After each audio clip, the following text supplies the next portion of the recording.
Something's happening in the clouds. That's very strange. It shouldn't... Oh my! Hello every pony, it's that super duper special time again, since it's time for yet another cartoon ranking video. After my last ranking on Steven Universe, you guys voted and wanted me to review Avatar: The Last Airbender. Just like with Steven Universe, this isn't a show I grew up watching, although I did occasionally see it back when it was airing. Despite everyone and their mothers, sisters, misters, fiancés, nieces, stepbrother-in-law 5 times removed loving the series, I never really cared for it. That's because being the dumb kid that I was, I looked at the art style and said, hey, this looks like anime, and anime is dumb, and I don't like anime. Well, holy shit. Yeah, that's a pretty dumb reason, especially since, well, have you guys seen my channel and some of the stuff I own? If my past self knew what I turned into, he'd probably go on a date with a toaster in the Pacific Ocean. Anyway, that wasn't the only reason why I couldn't get into the series, since the other was due to how story-driven it was. Even though I watched TV a lot, it was still very difficult to watch the series from start to finish. Not only would I need to get lucky and find an airing of the first episode, but I'd have to constantly watch either 1 or 2 episodes every day for like a month straight. I'd also need to make sure that the airing was at a time where I wasn't at school or busy doing something else. So yeah, that's half of the reason why I could never get into the show as a kid. Anyway, sometime in 2015, I randomly got recommended a Nostalgia Critic video going over the worst Avatar episodes. For some reason, I decided to watch it, even though I've only seen a few random episodes, and more importantly, I don't even like Nostalgia Critic. Once I was done, I said, you know what? Fuck it. I guess I'll finally give the show a try. So I watched it, and holy Jeffrey Epstein, I didn't realize just how much I was missing out on for all those years. Avatar was and still is a phenomenal series, which yeah, I know literally everyone thinks so. The story is fantastic, the world is creative, the characters are lovable, the animation is always impressive, and there's only one episode that's... But I'm sure most of you already know that, so I'm not going to waste my time and instead we'll start going over the rules. First off, I will be reviewing every single episode, and most 2-parters will be counted as just 1 episode. That being said, for the final ranking, most of the parts will be listed separately since there's a notable gap in quality between them. Second, there are going to be episodes that you like that I don't, and ones that I like that you don't. If you want to discuss your thoughts on an episode or multiple episodes, then comment below. Third, I will be rating each episode on a score of 1 to 10. Fourth, this is going to be structured like my last ranking since I'll be going in episode order, meaning I start with episode 1 and end with the series finale. Then once I'm done, I'll rank all the episodes from worst to best along with the seasons too. Similar to Steven Universe, I could do this in ranking instead of episode order, but I feel like it's easier to do it this way. Going forward, I'll go in episode order like this for series that have a substantial overarching narrative. However, for episodic series like Powerpuff Girls and even ones with a light overarching narrative like Teen Titans, I'm going to go in ranking order. Anyway, it's time to talk about why Avatar: The Last Airbender is the second coming of Jesus Christ and why it's the second best cartoon of all time. Started from the bottom, now we're here. So I never knew this existed until now, but apparently there was a 15-minute pilot for the series. This never aired on TV, but it was on the first season, as well as the complete series DVD set, which is what I have. The only issue is that it's on a separate bonus disc, which confused me since I thought my copies just didn't have it for some reason. Also, the pilot can only be watched with commentary from the creators, which, while interesting to hear their thoughts, is also annoying too. Why isn't there an option to just listen to the pilot on its own? It used to be available on iTunes as well as YouTube without the commentary, but they got taken down because, My name is Jeff. Anyway, as for the actual pilot itself, it's a bit rough, but then again, it's a pilot, so that's to be expected. If you ignore the main series and judge it on its own, it's pretty solid. The world is interesting, the designs are good, and the animation is great. Everything looks so smooth and fluid, it's really damn impressive. Yes, the designs aren't entirely finished yet, especially for the Fire Nation soldiers, but it doesn't look that far off from the first season. The biggest change, though, has to be its characters, since there's something off about all of them except for Zuko. Aang's voice is different and sounds weird, Katara is called Kaya, and Sokka is surprisingly a lot different and kind of an asshole here. Apparently, this is how Sokka was supposed to be throughout the show, but his actor recommended making him the comic relief character. Thank God that happened, because I don't know how the series would have turned out if Sokka was this much of a shithead. The problem with him and the pilot as a whole too is that it really isn't that funny. I can forgive a character being a dick as long as they're funny, but Sokka isn't here, so yeah. But besides a lack of comedy and Sokka being much less likable, there's still a lot this pilot maintains from the main series. It did what it needed to do. It's worth watching once just to see how different it is, but considering this is Avatar, it's going to be in the bottom 10 for sure. You saved me! Alright, now we're actually at the first episode, and off the top of my head, this has to be one of the best first episodes to any cartoon series ever. Typically, first episodes tend to be either decent or just good, which is mainly due to the writers not being used to the series' characters and story yet. There are exceptions such as Teenage Robot and especially Foster's Home, although that was over an hour long, so that's kind of cheating. Anyway, while Avatar's first episode isn't nearly as exciting or even as good as a lot of its other episodes, as a premiere it does a lot right. In just a little over a minute, we get an extended monologue of the intro which tells us everything we need to know about the series. We learn about bending the four elements, the avatars, and how the last one disappeared 100 years ago, and during that time the Fire Nation almost took over the world. There is so much going on in this introduction, and because of that it makes for an amazing hook. You immediately get invested in this world. You want to find out what happened to the Avatar, see everyone bend the elements, and especially see the Fire Nation get defeated. So yeah, the first minute is basically perfect and the rest of it is pretty damn good too. The characters, while not as lovable and deep as they would become, are still fun and very distinct. After only a few minutes, you can already get a general idea of who these characters are. Aang is this powerful but still goofy kid that's confused about the state of the world. Sokka is someone that thinks highly of himself and is also kind of a douche, but thankfully makes up for it by being funny. Katara is more caring and wants to use her bending to help others around her. Iroh is the wise and strong uncle, but is also very goofy and carefree too. Then finally there's Zuko, who's a prince that obsesses over finding the Avatar to reclaim his honor, and that's all he cares about. In terms of the episode's actual plot, it's pretty simple, with Aang meeting Katara and Sokka, as well as Zuko searching for Aang. It's all introduction as well as build up for the next episode, and it kind of feels wrong for these to be two separate episodes. They're named differently, but they do feel like a two-part episode that's split into two, mainly due to there being no payoffs here. Anyway, it's a very solid intro that does a great job at showing what the rest of the series has to offer.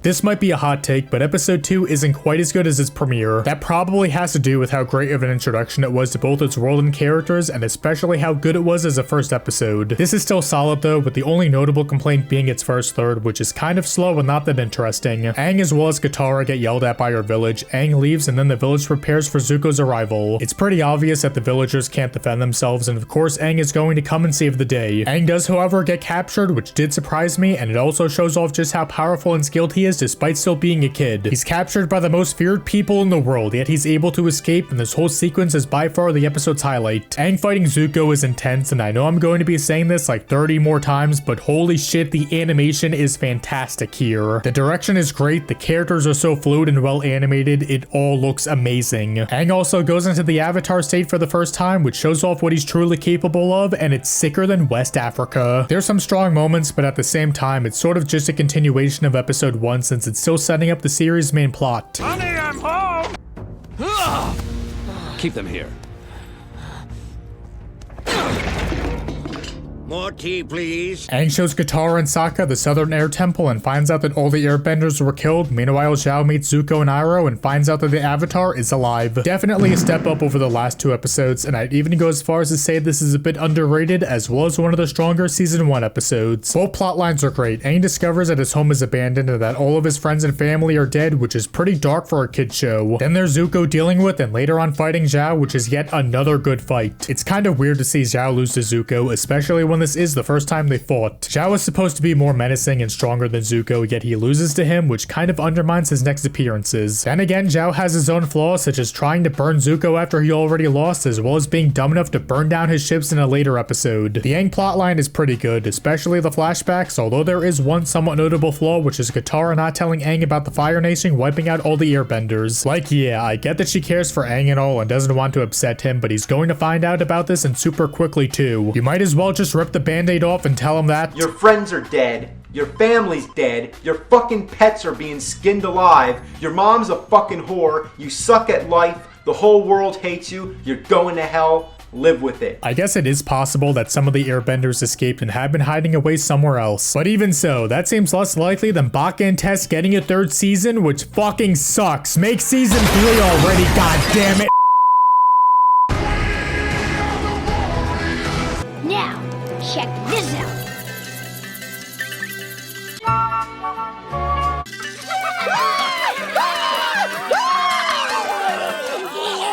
The gang lands on Kyoshi Island, they dick around for a bit until Zuko eventually comes and turns the island into California. This is basically the first average episode where there isn't a big mainline character introduced, nor are there huge or important plot details revealed. We do find out that there are people that still worship Avatar Kyoshi, even though it's been like 150 years since she was alive. Many people also spread and begin to hear rumors that Aang is alive, which is important, although again, nothing too noteworthy. The Aang plotline is fun, especially because it is in character for him to get full of himself and show off to others. Katara being jealous is sort of dumb and unrealistic though, since she just met him recently and doesn't like him romantically, or at least not yet. Sokka's is definitely the episode's highlight, but even then that's not saying a whole lot since he mainly learns not to be a...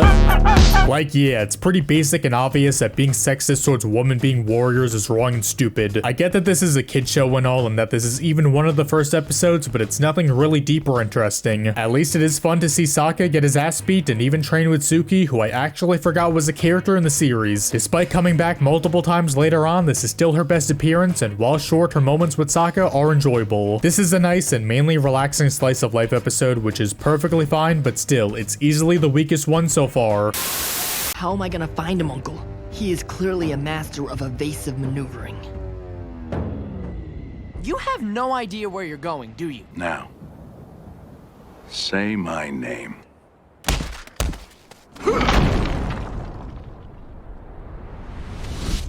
Oh, my cabbages! The gang goes to Omashu and meets Aang's old friend Bumi, who makes Aang go through numerous trials to save Katara and Sokka. This is the first episode that shows off earthbending, the city of Omashu, and of course the goat Bumi. What's so cool about this is that we see just how useful earthbending truly is. Omashu is this massive city that of course was made using bending, and no other city is like it. There's a bunch of slides that go around shipping and receiving various things, and it looks super cool to ride too. The best aspect though is easily Bumi. He's one of the best side characters despite not appearing that often. You can't keep us here. Let us leave. Let us leave?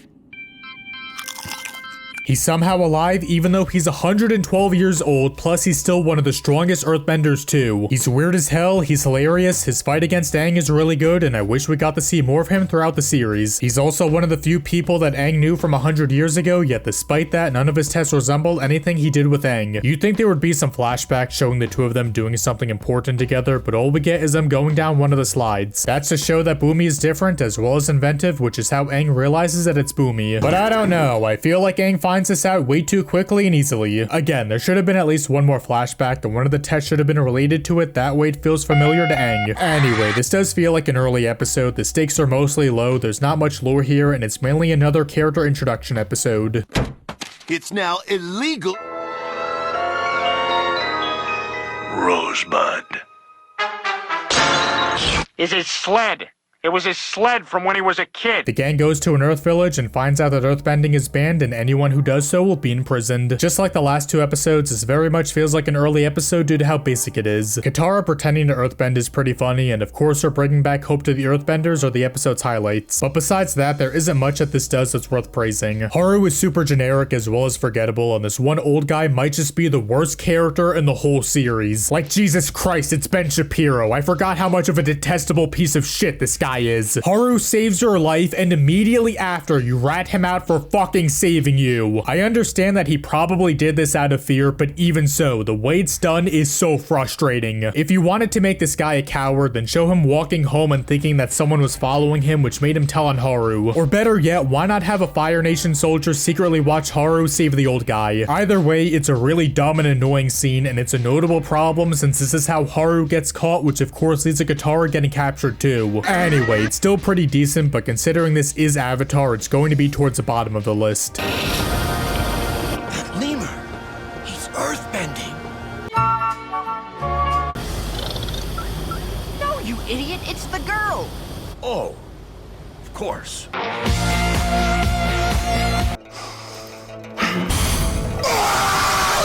Aang learns and goes into the spirit world for the first time. Meanwhile, Zuko rescues Iroh from some earthbending soldiers. This is the first two-parter, however, it's also the only one that I'll be covering as two separate episodes due to two reasons. First off, there is quite a notable gap in quality between them, and more importantly, these don't feel like two parts of one whole episode. Yes, this does lead into and hint at things in the next episode, but it still feels like one complete regular episode. Iroh is kidnapped, and Zuko rescues him by the end, so that plotline is resolved. Then there's Aang going into the spirit world and saving a bunch of lost villagers. villagers, which is another plotline that's finished. Aang does go to Goku's statue and learns that he needs to talk to him, but that's really the only thing that ties these episodes together. Also, there are some episodes that tie into each other later on, yet they're still labeled as independent episodes. Anyway, both plots are good, but nothing special. Iroh scenes are amusing, and it's nice to see Zuko come and save him. The spirit world is alright. The series does some cool things with it later on, but for this episode, I didn't care for it all that much, honestly. Hey, it's me, Goku! Picking up where the last episode left off, the gang goes to a temple in the Fire Nation so Aang can talk to Avatar Goku. This is such an important episode since this introduces the series' main goal, which is to stop the Fire Lord before Sozin's Comet appears in the coming months. Before this, the only goal was for Aang to learn water, earth, and fire, but that's all there was to it. Yes, there is a war going on, but even so, Aang could still take his time and master the elements at his own pace. But now there's a time limit, and a super strict one at that. Normally mastering the elements takes a few years, but now Aang has to do it all within a few goddamn months. This completely changes the show's tone from a more relaxing one to a super thrilling one. Yes, there are some fillers as well as detours along the way, but for the majority of the series, Aang is trying to master the elements as fast as he can. This is also the first and one of the rare times we see and hear Goku. He also helps Aang escape by attacking the Fire Nation soldiers and then says fuck it and destroys the temple, which is hashtag crazy. You are a pirate! My cabbages! This place is worse than Omashu! Katara steals a waterbending scroll from a group of pirates and then uses it to help train herself as well as Aang. This might be a hot take, but I think Katara stealing the scroll is perfectly fine and even morally right too, which is kind of crazy to say. She needs to help Aang learn waterbending, and this is especially mandated since we just found out that he needs to do so within a short time period. More importantly though, the scroll was most likely stolen and robbed from a water tribe, so stealing it back from them is justified. Obviously stealing is wrong, but considering a decent amount of the loot in their ship is stolen, would it really be fair to pay and reward them for committing crimes? While there's not a whole lot to say, at least this aspect is interesting to discuss since it makes Katara somewhat controversial. The pirates are fairly entertaining, and Iroh losing his Lotus Tile is pretty great too. I forgot how important this piece actually was, so I thought this was just Iroh being silly and stupid, but no, this is important as well as a fantastic use of foreshadowing. Aang, this is all my fault. No, Katara, it isn't. Yeah, it kind of is.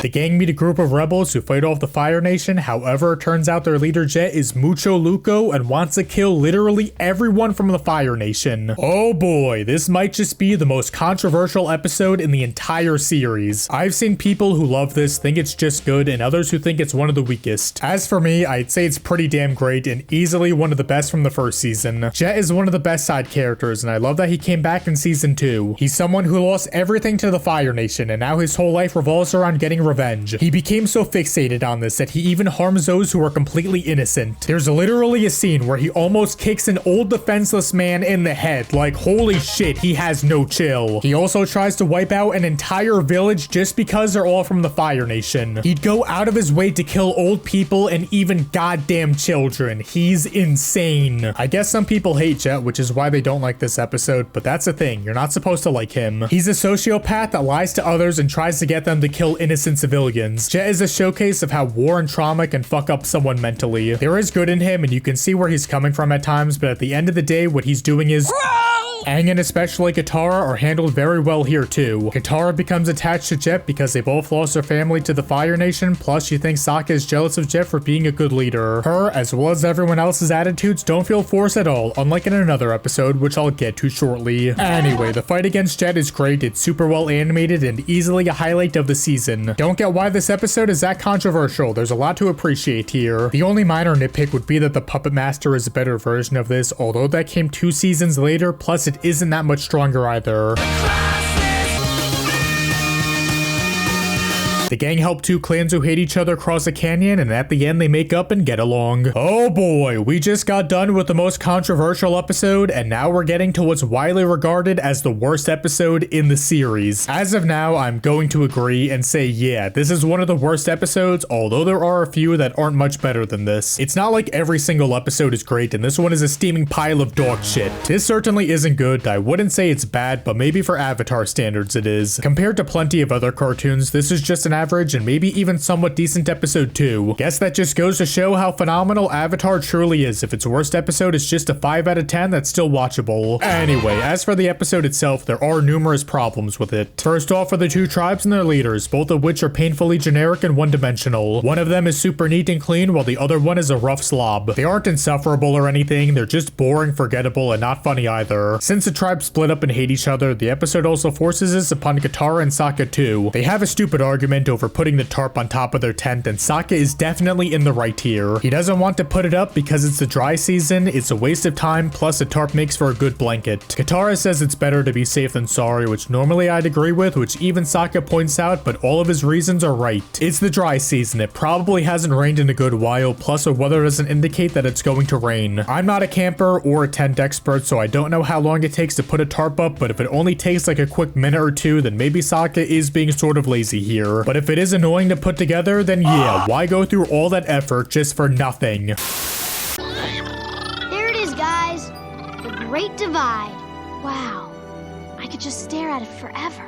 Okay, I've seen enough. The most controversial part has to be its ending, which I'm sort of mixed on. So Aang tells the tribes that he knew both of their ancestors and that the whole time what they thought they believed was a lie. None of their ancestors hated each other, none of them went to prison, and the whole time they were just playing a harmless game. This is funny on its own, but the controversial part is that it turns out Aang was lying. This sort of feels out of character for him to make peace by lying, but at the same time it's not that unbelievable. Aang probably realized that whatever he did or said wouldn't change the tribe's mind, since again, they're so one-dimensional and stubborn. The only way for them to get along would be to lie, which while wrong is sort of the only option here. It might be a major lie, but I doubt the tribes would ever find out what really happened to their ancestors. More importantly, this results in the tribes finally getting along, which is much better than them continuing to hate each other forever. I can see people disliking this, but I can also understand people enjoying how stupid it is too. Anyway, another issue is that this is entirely filler that adds absolutely nothing important or relevant to the lore or story. Even some of the fillers add in some kind of minor character growth or world building, but this doesn't. It also doesn't help that there's no Zuko plotline, which definitely would have made this much more tolerable. Maybe it wouldn't make sense for Zuko to be here since this is on land and I think his ship got destroyed 2 episodes ago too. You know, it was really unclear. I think they're on a different ship in the next episode. If not, they could have just done what they did in episode 3 and have a separate plotline with Zuko and Iroh. Maybe the two of them get into a heated argument and by the end they make up, which would parallel the tribes getting along too. I don't know, but I'm sure it would have been better than most of this episode. Anyway, the fight against the seaman demon monsters is lame and one of the worst action scenes too. The flashbacks are at least visually distinct and there are some funny moments, but like I already said before, it's still the weakest Avatar episode, not bad by any means, just a mediocre filler that's in a series with barely any misses.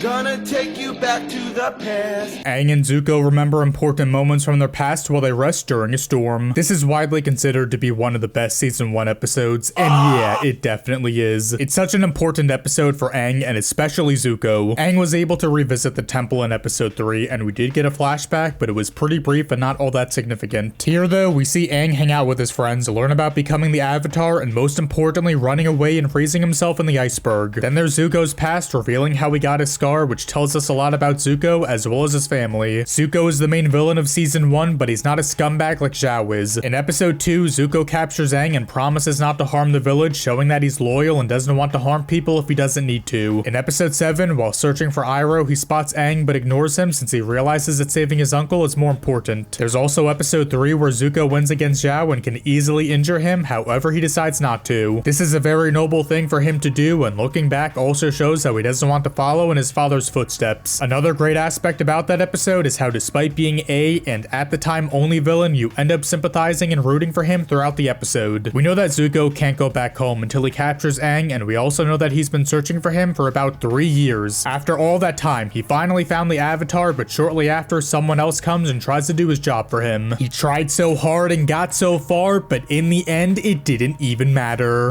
This did a great job at making Zhao an unlikable asshole, but also showed that Zuko can be very relatable to despite being the villain. All of these moments led up to this episode where we finally understand Zuko more as a character. He may be the prince of the most feared nation in the world, but he really isn't a bad person at all. He attends a war meeting where he yells at one of the commanders since he wants to sacrifice a bunch of new recruits for pretty much no good reason. Zuko is completely right, but his father doesn't agree with him, ends up fighting him, and burns his left eye, which scars him for the rest of his life. This makes Zuko a much more sympathetic character, but also shows off more about his family too. When Zuko gets burned, Iroh is the only one who feels bad, closes his eyes, and looks away, showing how much he cares for him. This is the first time we see Azula, and while she doesn't say anything, we can already infer what kind of character she is based on her expression and pose. She doesn't give a shit about her own brother getting burned, and just like Zhao is also smiling too. Not only that, but this scene shows just how ruthless the Fire Lord is, since he burns his own son's face and banishes him, which he believed to be for the rest of his life. Yes, we already know that the Fire Lord is powerful since he, as well as his nation, had been leading and winning a war for 100 years now. But even so, doing this to your own son in front of a decent amount of people just because he said something you disagreed with is fucking insane. I looked away. The first act is easily the weakest aspect here, however it's still great, which just goes to show how fantastic this is. Zuko is being a dick to his crew, which makes you frustrated at him, just like everyone else is. This of course leads into Iroh telling them Zuko's past, which completely changes how they view him. Team Avatar also meets a fisherman who yells at Aang for leaving the world for 100 years and ignoring the war. He's an asshole, but at the same time he is right that if Aang didn't disappear, the war might not have happened. Then again, if he didn't run away and actually died with the rest of the airbenders, then wouldn't the Avatar reincarnate as a waterbender shortly after this? What would the Fire Lord have done? Wiped out all the waterbenders and then the earthbenders? If that happened, then the Avatar would reincarnate as a firebender. What the hell would happen next? Would the Fire Lord wipe out his own people? Who the hell knows? Anyway, while the fisherman is a jerk, I do think it's odd how he's one of the few people to act like this towards Aang. Most people immediately love and praise him since he's the Avatar and he's their only hope for ending the war. However, like the fisherman said, Aang is part of the reason why this war has been going on for as long as it has, so shouldn't there be more people like him who hate Aang? Anyway, the storm is amazing, it's extremely important, it adds so much to Zuko's character and shows how Aang ended up in the iceberg. That's how Sokka started yesterday. Now look at him. He thinks he's an earthbender. Take that, you rock! Katara and Sokka are sick, so Aang looks for a cure, however he gets captured by Zhao. Shortly after, he gets rescued by a master warrior known as a Blue Spirit, although Aang finds out that it was actually Zuko? This is an amazing reveal, and it's surprising for two main reasons. The first being that Zuko didn't use firebending at all while helping Aang escape, which would have been a dead giveaway. This also shows how skilled of a warrior Zuko is, since he doesn't rely solely on firebending. He can use stealth, swords, and other means to succeed. More importantly is that him saving Aang shows how selfish he can be. He claims to want to do what's best for the Fire Nation, so wouldn't it be a good thing for them to secure the Avatar? Despite this, he goes out of his way to help Aang since at the end of the day, he wants to be the one who brings the Avatar back to reclaim his honor. Or who knows, maybe he just really hates Zhao and would rather see him lose, even if that means letting Aang go free. Anyway, while there are some great and even amazing moments here, I will say that this is one of the more overrated episodes. That mainly comes down to the first half, which while good, is still a bit slow and not that interesting. It's all set up and it is important, but on a rewatch, I'm kind of just waiting for the second half to start since it's so much better. There's also two quick scenes of Katara and Momo, which are basically filler and are also sort of jarring to cut to since it's so tonally different from the Aang plot. This is definitely a nitpick, but considering how great the series is, I'm going to bitch and moan about all the small details whenever I can. Anyway, it's one of the stronger season 1 episodes for sure, but it's not one of the series' best. I can see the future! That woman is crazy. My life will be calm and happy and joyful. Ow! The gang go to a village and learn about a fortune teller called Anpu that can tell people about their This is basically another filler since it doesn't add much and it's also seen as one of the series' weakest too. There's been multiple episodes so far and even ones later on that I'm still debating whether or not they're being way too harsh on or even too nice to. On one hand, I do agree that this is one of the weaker episodes. It's filler and there are some problems. Katara is kind of annoying since all she cares about is getting dick from her future husband and then constantly asks Anpu about her The villagers are also a bit unlikable too, since despite the gang saving the village, one of them still says that in the end, Aunt Pooh was right about her prediction. Like really? Did these dumbasses not learn a single goddamn thing? Pretty sure this is supposed to be a joke, and who knows, maybe this is the only person who still believes that everything Aunt Pooh says is right. They don't outright say anything, but I think it's clear that the villagers did change their mind about Aunt Pooh as well as their own futures. Anyway, like I already said, it's one of the weaker episodes. It's not important, but despite that, it's still a laid-back episode with some funny moments. I don't really care what I eat. Okay then, see you later. It's not over. Everybody betrayed me. I fed up with this world. Katara and Sokka meet one of their father's friends. However, Aang gets jealous and thinks they'd rather spend time with their father rather than himself. Oh boy, this is another one that's widely regarded to be one of the worst episodes, and I'd even go as far as to say it's not even good either. The biggest problem is that all three characters act sort of out of character and aren't really likable either. Aang gets a map of where Katara and Sokka's father is, yet he doesn't give it to them since he's afraid that they'll ditch him and go see their father. This does feel sort of realistic, mainly because Aang as well as Katara and Sokka are still kids, so they're bound to get the wrong idea and make mistakes. My problem is that we don't see enough of Aang being upset over feeling left out to merit him doing this. He spends like what, an hour being with Katara, Sokka, and Bato before leaving after hearing that they want to leave and see their father. But then of course, as soon as he does, they both say that they'd love to, but can't since they have to bring Aang to the Northern Water Tribe. That seems awfully convenient. Then Katara and Sokka find out that Aang hid the map from them. Sokka yells at Aang, which is justified, but then they both leave and ditch Aang. Of course, Sokka realizes that he's leaving Aang just like his dad left him and Katara, which is good, but how we got to this moment is still frustrating and dumb. Like I said, these three characters are kids. They'll do stupid things and make mistakes, but even so, the way this plot is written really isn't good. It's predictable, the characters aren't likable, and considering it's Avatar, this sticks out as one of the series' worst moments. That being said, since this is Avatar, there's of course things to like here, such as this. I didn't see you get hit with the tongue.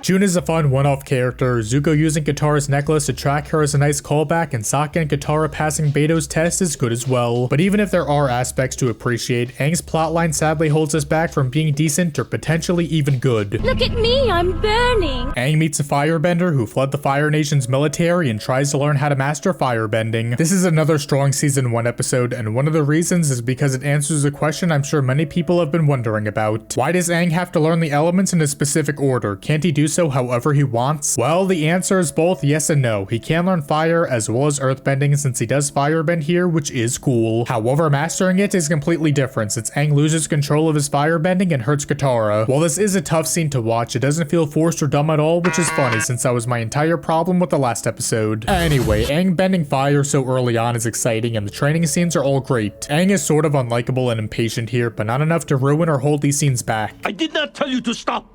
I've been breathing for hours. You want to stop breathing? Zhang is a great one-off character. He does make a short cameo in Sozin's Comet, but I really wish we got to see more of him. We find out that he was Zhao's teacher, which is a great way of tying him into the episode. Aang also learning from Zhang and using Zhao's lack of control to stop him is super satisfying as well as funny too. My main and only issue is that similar to the Blue Spirit, the second half sort of shits on the first. The first act is build up and it's still enjoyable, but every time I watch it, I'm just waiting for Zhang to appear and train Aang. Also, Avatar Goku talks to Zhang and tells him to train Aang, which seems like a weird thing to do. But the more I thought about it, I realized that Goku knew Aang wouldn't stop thinking about firebending if Zhang didn't train him. He knew Aang would mess up in some way and had to teach him that he needed to learn the elements in order for a good reason. That wasn't flying!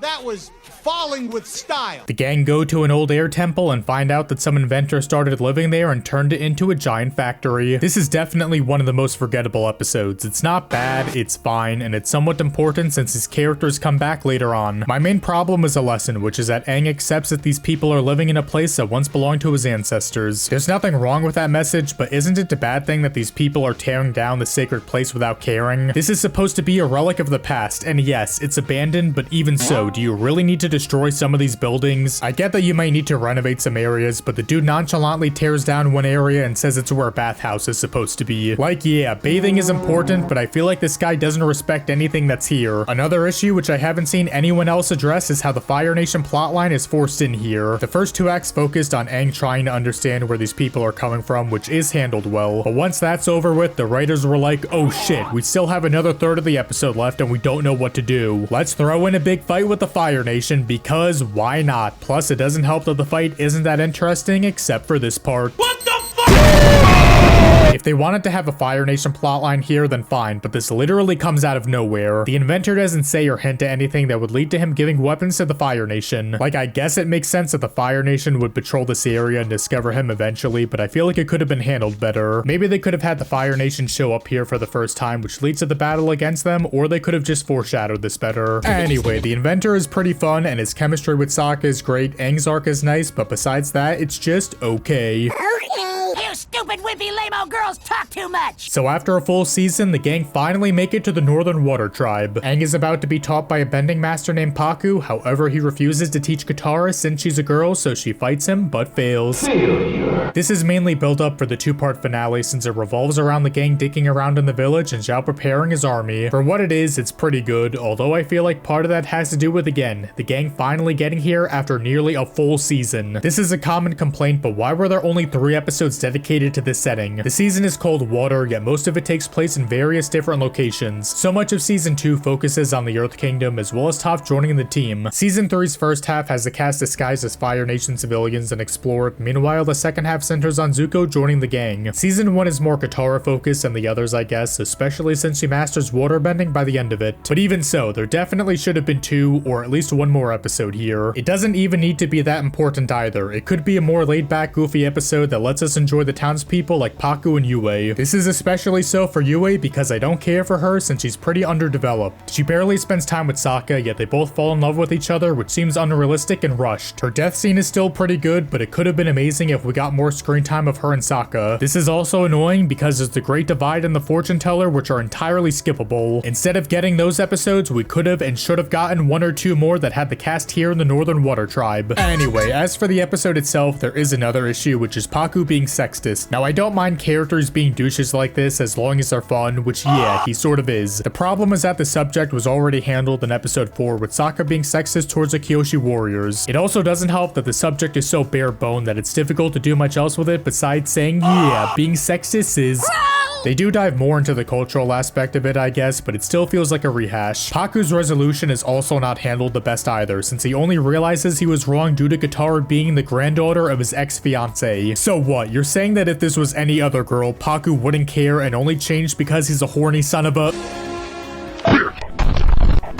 He does change and trains both Katara and Aang, but even so, the reason why is still pretty dumb and awfully convenient. Anyway, besides those issues, it's still an above average season 1 episode. Zhao realizing that Zuko is the blue spirit is amazing. His expression and performance is perfect. I get chills every time I watch it. The pirates nearly killing Zuko by bombing his ship is cool, and Iroh telling Zhao that he believes it was them is great too. As a viewer, we know Iroh is lying, but he's such a good actor that he can fool someone like Zhao so easily. The highlight though is of course Katara fighting Pakku, which is one of the best fights in the whole show. The animation is fantastic, you're rooting for Katara the entire time, and it's satisfying seeing just how far she's come since the first episode. The only flaw is again how it ends, but even then it's not that big of a deal. How do you like that, Obama? I pissed on the moon, you idiot!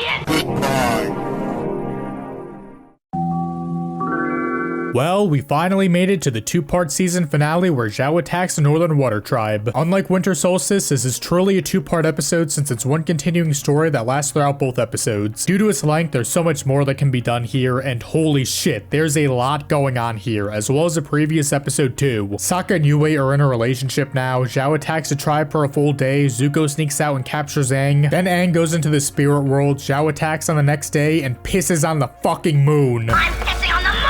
After that, Aang goes into the Avatar state, saves the tribe, kills Zhao, and at the very end, we get a sneak peek at Zuko's sister Azula. The craziest aspect about this is that for the most part, nothing is rushed or underdeveloped. This works mostly fine as just 2 episodes, even though again, the series would have benefited from having an extra 1 or 2 taken place here. The tribe defending against Zhao is solid, Zuko fighting Katara is awesome, and Aang going into the spirit world is thrilling. Once Zhao gets rid of the moon, there's a red tint for multiple minutes, which is then followed by a gray one. The use of colors is fantastic here. It's easy easily one of the best looking scenes in the season. Yue's death is solid despite her lack of screen time, and Zhao choosing to die over being saved by Zuko is great too. It's a very short scene, but Zhao says nothing. You can tell everything he's feeling solely based on his expression and pose. It's so fucking good. While this finale does a lot right, there are some complaints such as Yue still being underdeveloped and not that interesting. The same goes for Yue's fiance, who's nothing but he's a jerk that thinks highly of himself even though he's pretty much useless. I feel like it would have been neat to see Yue's fiance be a normal guy that she just didn't love personally. But no, they went with a typical dislikable one-dimensional prick, but hey, at least his death is funny. Admiral Choi!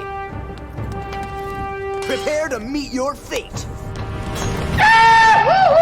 The last main issue is Katara mastering waterbending off screen, which seems like a missed opportunity. I'm not saying we needed a full episode about her learning and training with Pakku, but at least a few scenes would have been neat. This is the biggest indicator that this arc should have had another episode since this plotline barely gets explored. We do see her learn by herself throughout the season, but it would have been awesome to see her learn from a master bender, sort of like Aang training with Toph. Anyway, part 1 is weaker than part 2, but not by a whole lot, and as a whole, it's the weakest finale, which again, just goes to show how fucking amazing the show is. Now I'm mad.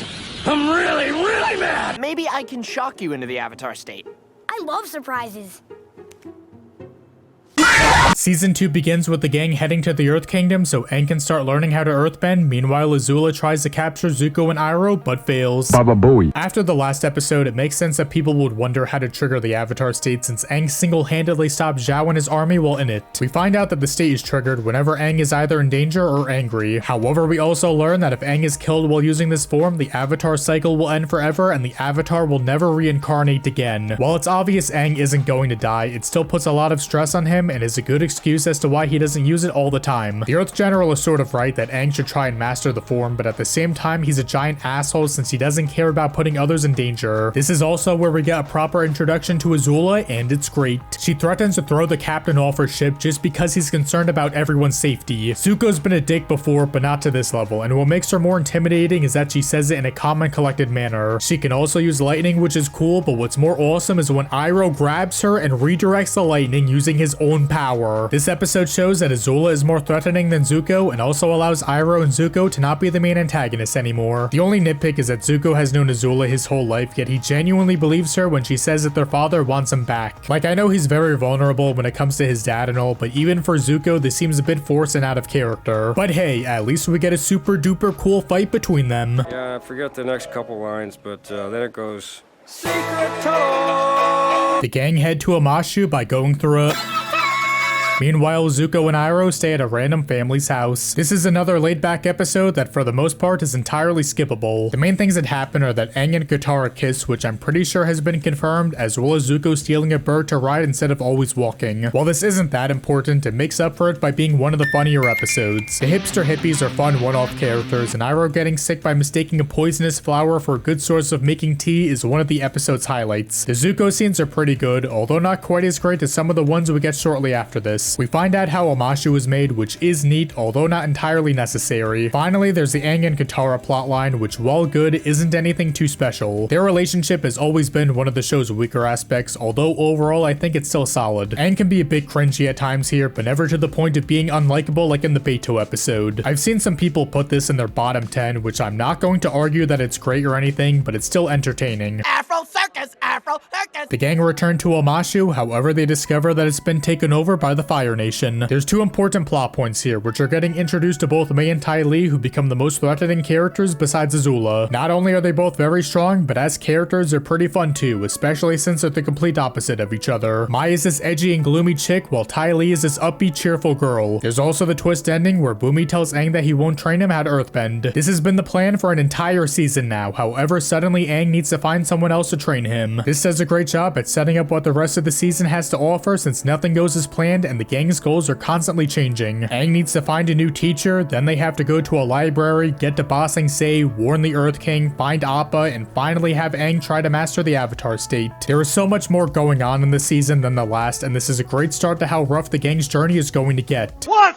are you doing in my swamp? The gang get lost in a swamp and later meet a group of swamp benders. This is easily one of the worst episodes. It's still fine, but like I've said multiple times already, fine for Avatar standards is kind of...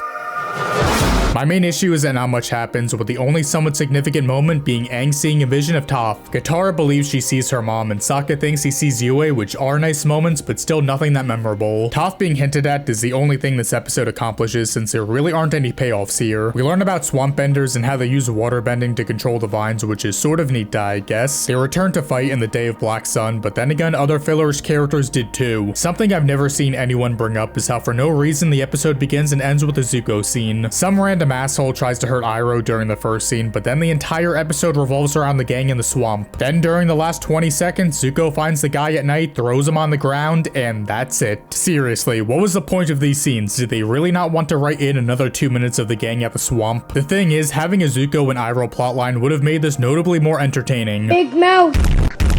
Even if it was filler and didn't add much to Zuko's character, at least it would have been refreshing to take a break from how dull of a setting the swamp is. They could have had Zuko think about his future, which would parallel Aang seeing a vision of Toph, or we could have gotten another flashback too. Also, not for nothing, but the pacing here is slow and one of the rare times where the show can be a bit on the boring side. The gang finds out that a village hates Aang since Avatar Kyoshi killed their leader, so now they have to prove his innocence. You idiot! That says guilty! Guilty! Yes! This is another one that's widely regarded to be one of the weakest episodes. Now, I'll agree that this is definitely on the lower half of the list. It's far from great, but there's not much wrong with it. It's another more laid-back episode, but I wouldn't outright call it filler, even though you can skip it. The main issue is the townspeople, since they're dicks and kind of annoying too. They aren't insufferable or anything, but I never really cared for them. Because of that, their jokes, as well as the rest of the comedy here, is sort of hit or miss. This isn't a slice of life episode that's carried by its comedy like others are, although we do get the Seafoam guy return.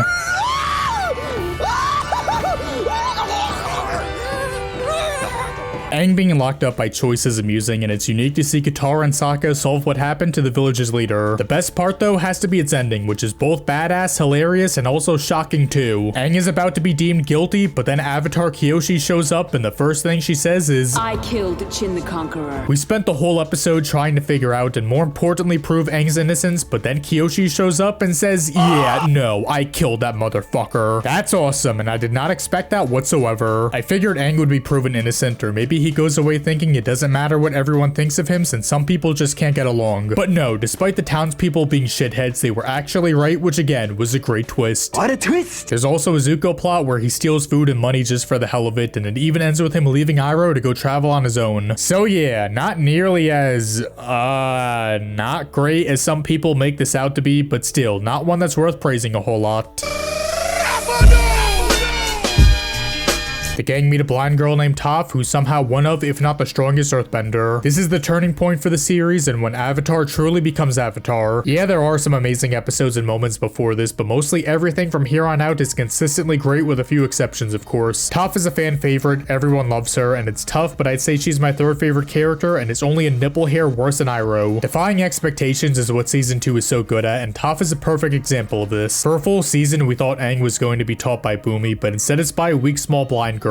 That makes sense though, since earthbending isn't used by strength, but instead by mentality. Despite being blind, Toph is able to use her skills to earthbend and take out an entire group of benders all by herself, which is fucking awesome. She's a badass, she works so well with the main cast, and she's pretty damn funny too. I'll take the belt back. Also, another twist is the ending, where Toph's parents ask the wrestling dudes to bring her back. I thought they'd be understanding and let Toph live how she wants, but no, they're just assholes. This does create a nitpick for some of the next episodes though, since the wrestling dudes become recurring villains. They aren't interesting enough to merit getting more screen time, but that's more so a problem for future episodes. You see who did throw it? No. That's your favorite word? No. Zuko helps out a family in an earthbending town while also remembering key moments about his childhood. Yeah, this is fucking phenomenal. 10 out of 10. It's perfect. It's easily one of the best episodes. Zuko is my favorite character and all, but even so, it's insane how well written this is. We got a good handful of flashbacks during the storm, but we get so much more here. We see Azula, Mai, and Ty Lee when they were kids, Zuko's grandfather, and most importantly, his mother. What's so great and impressive about her is that despite not getting that much screen time, it's still super impactful impactful seeing her say goodbye to Zuko. Within the span of only a few minutes, we understand just how much of a caring mother and person she was to him. She's not the most deep character or anything, but even so, you get why Zuko remembers her so fondly. While not as fantastic, the scenes in the present are still great, and it's nice to see Zuko help others even if they hate him once they realize who he is. This is basically the beginning of Zuko changing and learning to do the right thing, which we see more of throughout the season. But anyway, is there anything else I can say that hasn't already been said? This is a fan favorite and it's easily a top 5 episode. Run, run, run as fast as you can. You can't catch me. I'm the gingerbread man! Excuse me, does anyone have a razor? Because I got some hairy pits. The gang gets chased by Azula for an entire day straight. Azula, May, and Ty Lee were menacing in episode 3, but this is where you really get to see how threatening they are. Zuko has chased Aang before, but he always managed to lose his trail and wouldn't find him again for a decent amount of time. Azula, on the other hand, takes her job even more seriously than Zuko and tracks him down without ever taking a break. Because of this, the gang doesn't get much time to sleep, which also causes Appa to pass out while flying. The stakes feel super high, the gang can barely relax, and part of their struggles come from Toph and Katara arguing. Normally, something like this would be kind of silly and dumb, but it's in character for both of them to act this way. They just met recently, so they don't know each other that well, and none of them are really that... Like, yeah, Katara is right that Toph is acting kind of like a dick and should help out. But at the same time, it's not that big of a deal since Toph already made her own tent and has her own food too. It's a realistic and not frustrating argument, and it helps show that the gang has their own problems to deal with besides the Fire Nation trying to kill them. Toph also meets with Iroh, and while the scene is short, it's definitely the episode's highlight. Iroh explains that it's okay to let others help you because they want to, and Toph saying that he should tell Zuko that he relies on him is perfect. It's a fantastic scene, and it sucks that these two characters barely get to interact with each other besides this moment. What follows this is Azula fighting Aang, which is a really strong fight scene. As the battle goes on, both Team Avatar along with Zuko and Iroh come together, and without saying anything, team up against Azula. Yet despite this, Azula manages to find an opening, strikes Iroh, escapes, and that's pretty much how the episode ends. Yes, the gang manages to get away from Azula, but Iroh gets brutally injured, which is a very somber way to end on. Great episode. It's intense from start to finish. It further shows how menacing Azula is. Katara and Toph's argument is well handled. Toph talks with Iroh, and the ending is amazing. Training mode. Toph teaches Aang how to earthbend, meanwhile Iroh teaches Zuko how to use lightning. Despite Aang's destiny being to master all 4 elements, we rarely get to see him train and learn to bend. Yes, we do get glimpses of it every now and then, but this is the only training-centered episode, which is why it stands out and is so memorable. Learning a brand new element isn't easy, and we see Aang struggle with this until the very end. He obviously hasn't mastered earthbending, but at least he's learned the basics unlike Zuko. He wants to learn how to direct lightning like Iroh, but he refuses to teach Zuko since he doesn't want to harm him. This could have easily been like the storm where Aang and Zuko go through similar struggles. Aang learns to earthbend and Zuko could have learned a new lightning technique. Yes, he does learn the basics, but he doesn't end up like Azula and gains a new weapon to use during battle. Yet another moment where the season defies expectations, plus it's funny having the episode end with Zuko screaming. Despite not doing that much, Katara does have an important role, which is helping both Aang as well as Toph. She understands Aang more than Toph and knows how to train him since she is his waterbending teacher. Seeing her help and give Toph advice is great, especially since this comes right after the last episode where they hated each other. The only minor gripe is that Sokka doesn't do anything except be used as a means to help Aang learn how to earthbend. But besides that, that's great, and I wish we got more episodes, or at the very least scenes similar to the ones in here. Greetings for eggheads like you, Twilight. There it is!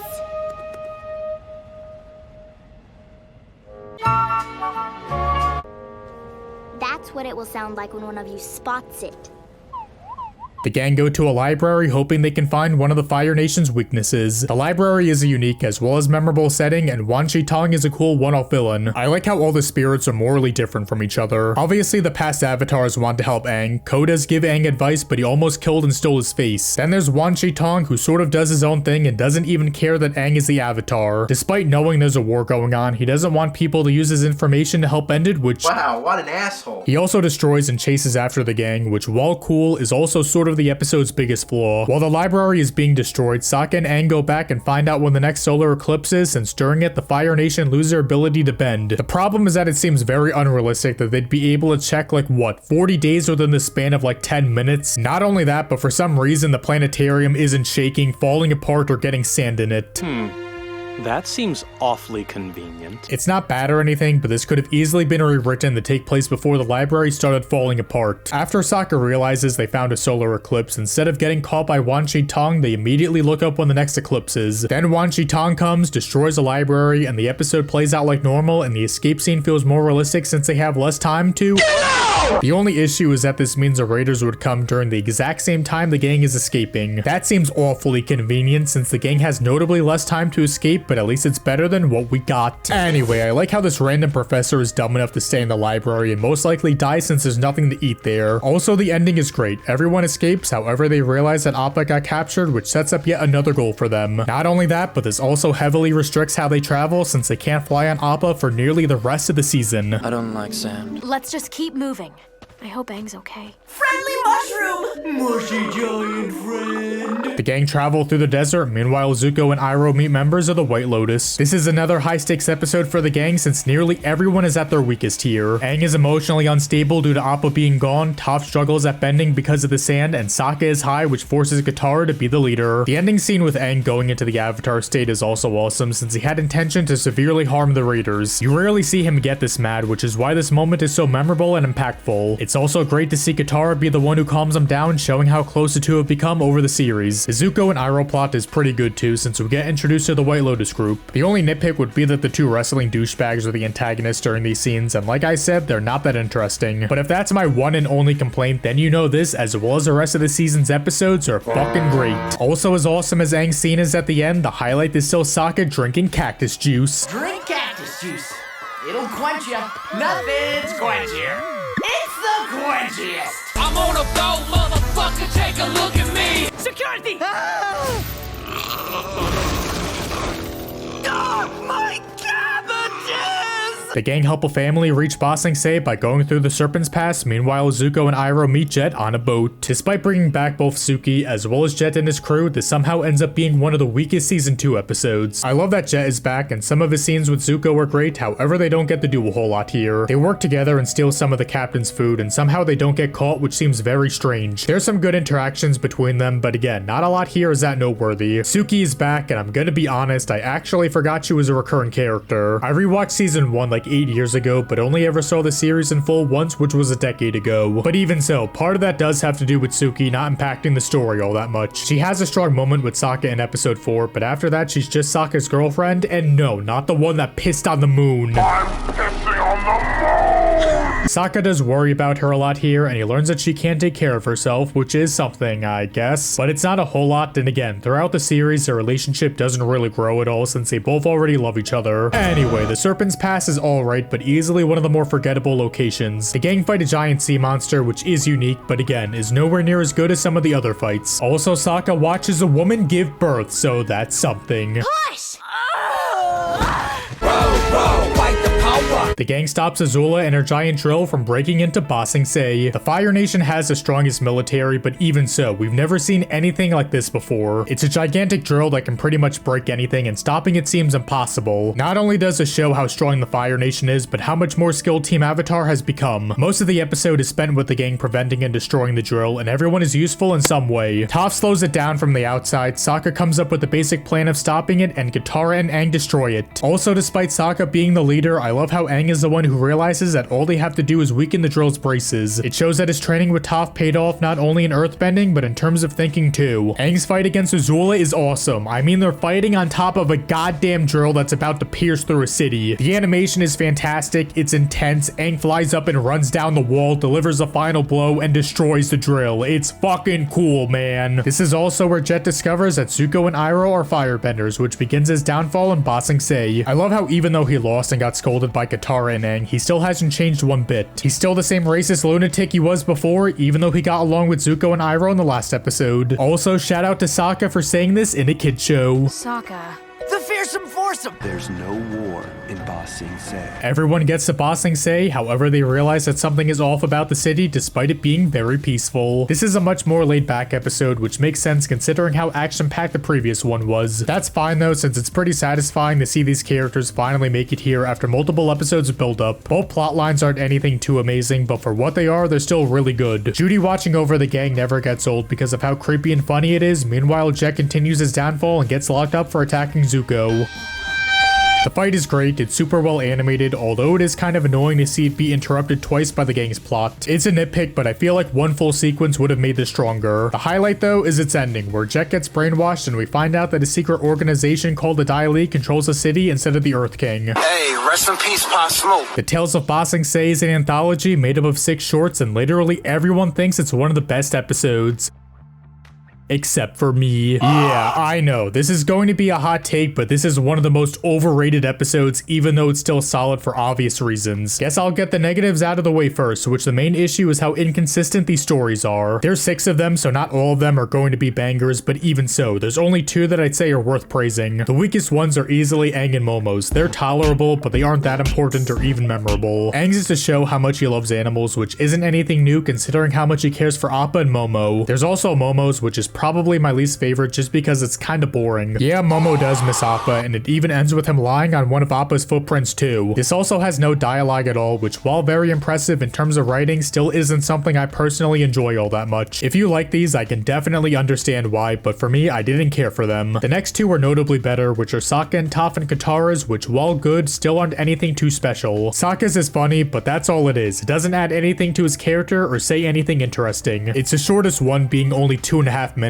but even so, it just feels like filler, even though that's what this episode primarily is. Toph and Katara's is better since it shows the 2 of them getting along, which is satisfying considering how much they argued in the chase. There's also this great moment where Katara tells Toph that she admires how strong she is. It's definitely one of the episode's highlights, but not the best. Now you think I'm going to say that's because the Tale of Iroh is the best, right? Well, if you did, then you're Yet another hot take, but while Iroh's tale is great, I don't think it's the best, or at least it's not my personal favorite. I know so many people say it's the greatest 4 minutes of the show and all, and yeah, it is pretty great, especially the ending where he sings about his son. The In Honor of Mako also hits hard. It sucks that he died. He really was one of the best voice actors of all time. Anyway, my favorite story is Zuko's, and that's not too surprising considering he is my favorite character. Zuko goes on a date with a random girl, and while short, it's still really nice and funny. The short begins with Zuko suspecting that she knows he's a firebender, but then by the end he realizes that she's just a regular good person. He even does something risky by using his firebending to light up the fountain area. What's so great about this is that he criticized Iroh for using his bending to warm up tea, but now he's doing something very similar. He cares enough for this girl to make her happy, even if that meant risking it all and getting caught by the Earth Kingdom. It's a great moment, and it sucks that this girl wasn't a recurring character. Not saying Zuko should have ended up with her, but maybe it's sort of similar to Yue and Sokka. Once Zuko left the Earth Kingdom, he never sees her again, but for the remainder of the season, they date for a short while. I don't know, I feel like she could have helped Zuko relax and enjoy the peaceful life he's always wanted. Anyway, I know I'm going to get shit on for this, but I don't care because it's my list. I get why people love it, but I also feel that a decent amount of people just say the Tale of Iroh is fantastic and ignore that half of the episode isn't anything too special. And we're lost.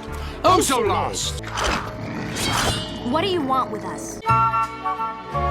Who are you? The Avatar's fangirls?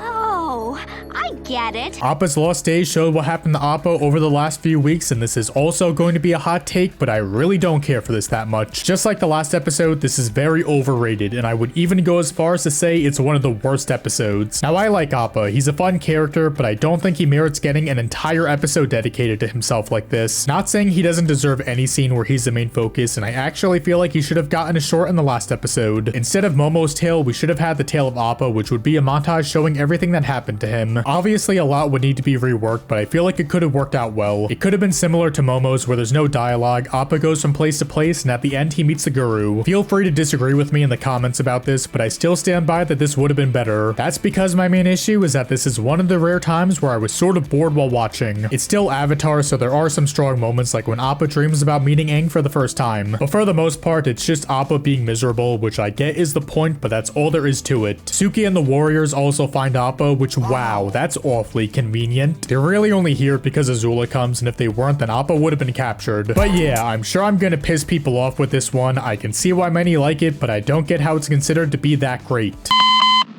Toph, I guess you should just come with me. Why? Because you think I can't put up posters on my own?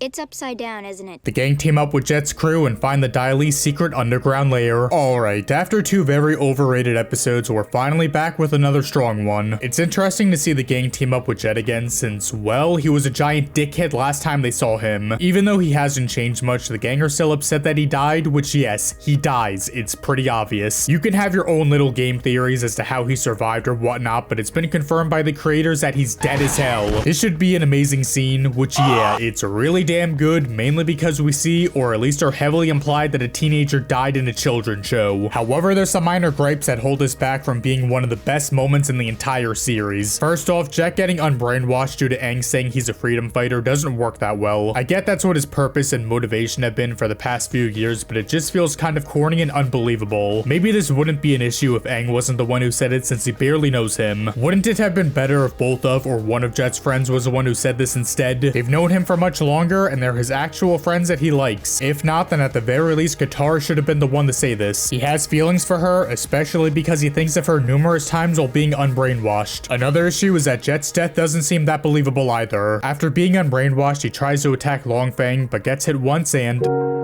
apparently this one hit is what caused him to die, which feels off considering other characters have been hit by similar attacks that obviously didn't die. We don't know where Jet got hit. It could have been the face or the stomach. I don't know. It's really unclear. You'd think at the very least there'd be scratch marks on his face or that he'd be holding his stomach with his chest plate broken, but no, there's literally nothing. I get that this is a kid show, so I'm not expecting him to be screaming and crying in pain with blood gushing out of his chest. But even so, the only ways we can infer that he's not doing well is by his expression and acting, which while good, still aren't enough to convince me that he's dying. The other characters' expressions, dialogues, and actions do suggest that Jet is dying, which was obviously well done, so I can't complain there. If I were to guess, I'd say that the writers definitely wanted to do more to help show Jet's death, but couldn't due to Nickelodeon censorship. But again, even with all my gripes, it's still such an impressive feat to see this in a kid show. My only other nitpick is that Sokka finding out that Jet is brainwashed happens way too quickly. Like, I know they've been in the city for a while and realize something is off, but it's still kind of jarring. Besides that though, this episode is a banger. Aang yells at Judy, Jet's death is really good, but the highlight has to be Iroh's speech to Zuko. Iroh finally telling Zuko his feelings is so satisfying. Mako's performance here is stunning. It might be a top 10 moment in the series. It's fucking fantastic. Zuko lets Appa go, and then he reunites with the gang afterward, which is yet another great moment. It somehow sort of gets overshadowed by Jet's death and Iroh's speech, but that just shows how much happens in this episode and how awesome it is too. I can handle you by myself.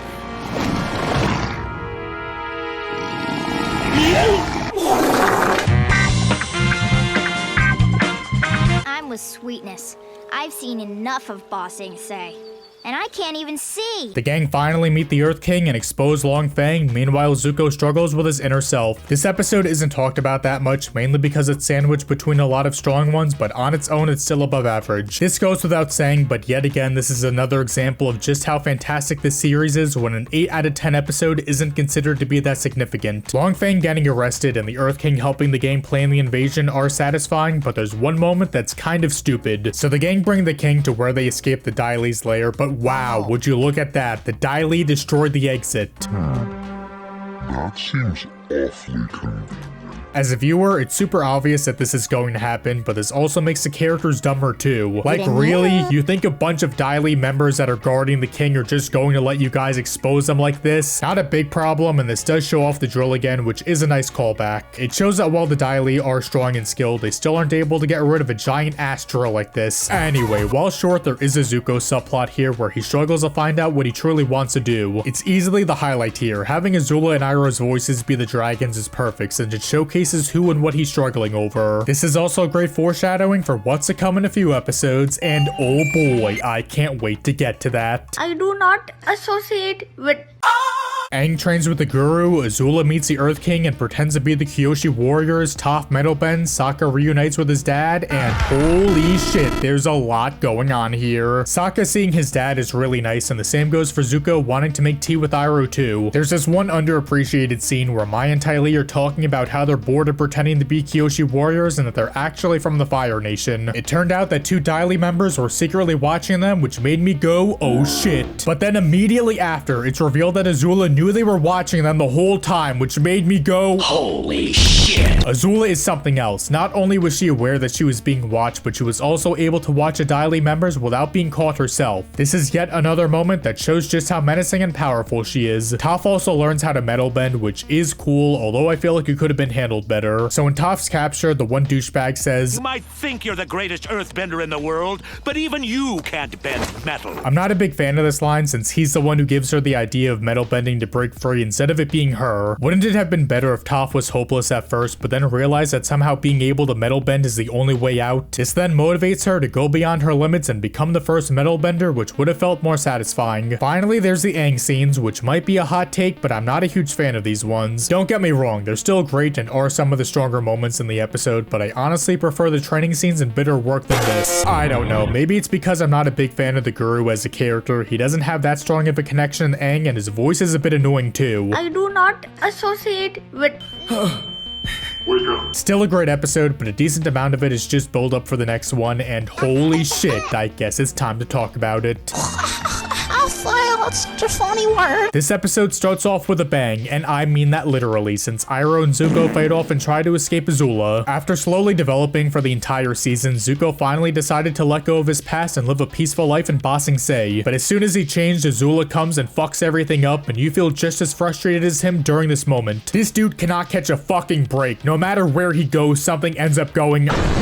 Azula humiliates Longfang by taking over as the Daily leader, which is awesome. She tells him that he never stood a chance of winning against her, which he knows, and doesn't even waste his time trying to defeat her. There's a short yet still amazing scene where Aang asks Iroh if leaving to come save Katara was wrong, since that meant he'd never be able to master the Avatar state. He gives the complete opposite advice of the Guru and says that Aang was right to leave since love and happiness is more important. This shows how Aang has grown and is able to make better decisions than some of his elders. It also foreshadows Aang knowing that killing the Fire Lord isn't right despite everyone else telling him otherwise. Anyway, Zuko and Katara get a short but still memorable moment together where she almost heals a scar. This is a subtle yet great way to remind viewers about the spirit water from the Water Tribe. Yes, it wouldn't be a problem if Katara didn't show this off since fans should already know that she still has it. But it makes this work so much better as an individual episode since you don't need to watch previous ones to know that she already has this. Not only that, but it's not shoehorned in here either. Katara takes this out and wants to use it on Zuko to heal him. That's pretty crazy since you know he's the one who's been trying to kill her for over an entire season. It shows how caring of a person she is and also how much she trusted Zuko. She'd go out of her way to use this on him instead of on someone like Aang, Sokka, or Toph. Some people say Katara started to gain feelings for Zuko here, which is kind of stupid since again, she's hated him for so long by this point. Don't get why people ship them, and unironically too, that's kind of weird and I never saw any hints of this in the series. If Katara was going to get with anyone different, it might have been Jet if he didn't, you know. And if Zuko didn't end up with Mai, then he should have gotten with that Earth Kingdom chick he went on a date with, but sadly that didn't happen. Anyway, there's then the final scene which has Zuko and Azula work together and fight Aang and Katara, and holy shit, it's fucking awesome. It's one of the show's best fights. The animation is phenomenal. It's a 2-on-2 between 4 powerful characters, and most importantly, it shows that Zuko betrayed his uncle. Instead of working with Iroh and helping Aang, he decided to switch sides and work with Azula along with the rest of the Fire Nation. After 2 full seasons, we've seen him stick with his uncle through pretty much everything, but now that's all changed. He betrayed his uncle, who's been one of the few people to show him kindness and love, yet he gave all of that up just to get respect from his piece of shit dad. Within an instance, you go from rooting for Zuko to against him as soon as he strikes Aang. At this moment, you realize, oh shit, he's not messing around. He's actually going to work with Azula. Part of me thought it was just an act, but no, it wasn't, and somehow that's not even the craziest part here. Aang goes into the Avatar state, but as soon as he does, Azula 360 no-scopes him and nearly kills him. Katara saves him, escapes, and then heals him, which while that's nice and all, doesn't ignore the fact that they got their asses whooped. Many people compare this to The Empire Strikes Back, which yeah, it's obvious the writers were a fan of the movie. Just like the best Star Wars film, this ends with everyone being at their lowest point yet. What makes this even better than Empire though is that this is taken both figuratively and literally. Team Avatar lost, Aang almost died, and because of his failure, Ba Sing Se fell to the Fire Nation. Then there's Zuko, who sunk to the low lowest he's ever been since, again, he betrayed the person who loved him the most. That's how the episode ends. Both parties are super weak and you immediately want to find out what happens next. This is a phenomenal way to end the season, and I can't even imagine how awful the wait must have been for season 3 back in the day. Some people say this is better than Sozin's Comet, which is perfectly fine. I definitely see why, since again, this does literally everything right. Sozin's Comet as a whole might be a bit worse just because half of it is build up, plus there's some minor issues too, but I'll get to that later on. As for now, this is the best episode and should be in everyone's top 10 at the bare minimum. Bison, wake up. Joe Biden, wake up. After multiple weeks of being in a coma, Aang finally wakes up and realizes just how much has changed since his defeat in Ba Sing Se. Aang, along with everyone out, have to disguise themselves as Fire Nation soldiers, which fits perfectly since this is now season 3, which is called Fire. The first half of the season has them dressed like this, they go to various places in the Fire Nation, and the second half centers heavily on Zuko getting along with everyone. Speaking of Zuko, he finally gets to enjoy the peaceful life he's wanted for the past 3 years. He returns home, however, he doesn't seem to be enjoying himself due to numerous reasons. Deep down, he knows betraying his uncle is wrong. He knows Aang is most likely still alive, and Azula even tells her father that he was the one who killed him. He can't relax and enjoy what he has now since he's afraid that people will find out that both him and Azula lied about Aang. He also gets to see his father after 3 years, which is a great scene for him as well as the viewer. Not only is this the first time Zuko's seen him in years, but this is the first time we've seen him too since his face was never shown. So many minor details like this is why I love the series so goddamn much. There's other great scenes like Katara breaking down in front of her dad and Aang leaving his glider behind to burn. Despite being a much slower and not as thrilling episode, it's still really damn good and easily the best premiere out of the 3 seasons.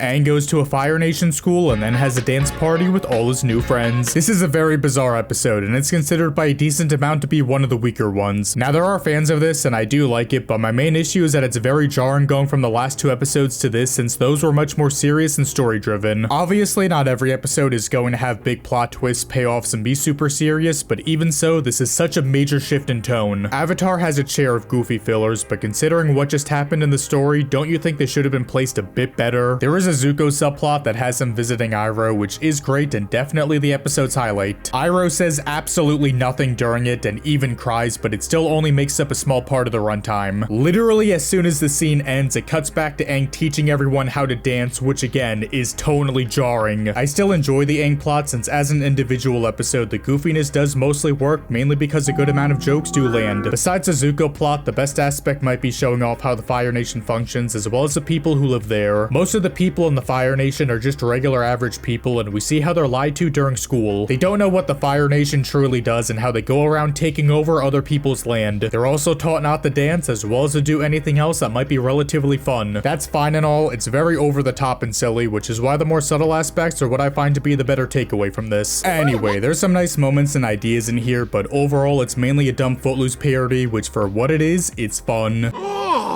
It's disgusting! The gang go to a Fire Nation town where its water has been polluted by a factory and Katara wants to help them. This is another one that's seen as one of the weakest episodes, and yeah, I definitely agree and don't even like it that much. The biggest flaw is its characters, since everyone either acts out of character or somewhat dislikable too. Despite the gang seeing how awful these people's lives are, Katara is the only one who wants to help them. Sokka disagrees because he says they're on a tight schedule and don't have time to save them. He makes a good point by saying they'll be helping and saving them in a few weeks after they defeat the Fire Lord. This isn't a bad point, but why does he have to be such a dick about this? It's like he actually doesn't care about these people at all, which seems very out of character. He saved an entire village from Jet before all by himself, so this seems really dumb and forced. Like I said, I do understand his viewpoint and also somewhat agree with him too, but how the hell does Aang not care either? He's the Avatar. His whole role is to help others, yet he doesn't have a problem just ditching these people. He does help Katara later on, but even so, if Katara didn't say anything, he would have left without doing anything at all. As for Katara, she's sort of right about this, but also, what's the word I'm looking for? Oh yeah, she's... It's not good to leave these people the way they are, but at the same time, you have to be realistic and realize that stopping the Fire Lord is your #1 priority. If you waste too much time here, then you risk missing the eclipse, which is your one big chance to stop Ozai. I kind of like how no one is clearly in the right, since this does let people discuss who they agree with here. But honestly, I think everyone here is wrong as well as just stupid too. You shouldn't leave without doing anything, anything, but he also shouldn't spend 3 days helping this one singular village either. All they had to do was go to the factory as soon as they got here, blow it up, defeat all the soldiers, and then quickly help clean up the river. The only issue with this is that Aang being alive is still being kept secret, so he can't just walk in and go apeshit on everyone like it's nothing. But the thing is, he doesn't really have to, since he can just restrict himself to one element, which would either be water or earthbending. It would be cool to see him handicap himself like this, and it would also be thrilling to see him potentially mess up an airbend, giving away his identity. Also, I know there's a decent amount of Fire Nation soldiers, but they really aren't that threatening by this point in the story. One reason the gang couldn't just fight them normally was because they were in the village and they didn't want to go all out and destroy the entire place. But like I said, if they were fighting in the factory, then they could do whatever the hell they want and destroy everything. Toph is the best earthbender in the world, Katara is one of the best waterbenders, Sokka is a strong leader, and Aang is the avatar. I'm sure you guys would have been able to stop this one factory easily if you really wanted to. Anyway, there's this one dude who pretends to be like 3 other people, which is annoying, and the joke gets used like 5 times throughout the episode. There was one moment where it was sort of funny, but like I said, it's a recurring joke for some reason, and it's not even that funny to begin with. What would have made this more tolerable would be if the dude wasn't psychotic and it turned out that he actually did have 3 other brothers. That would have been a good twist, but no, that didn't happen. He's just a crazy son of a bitch.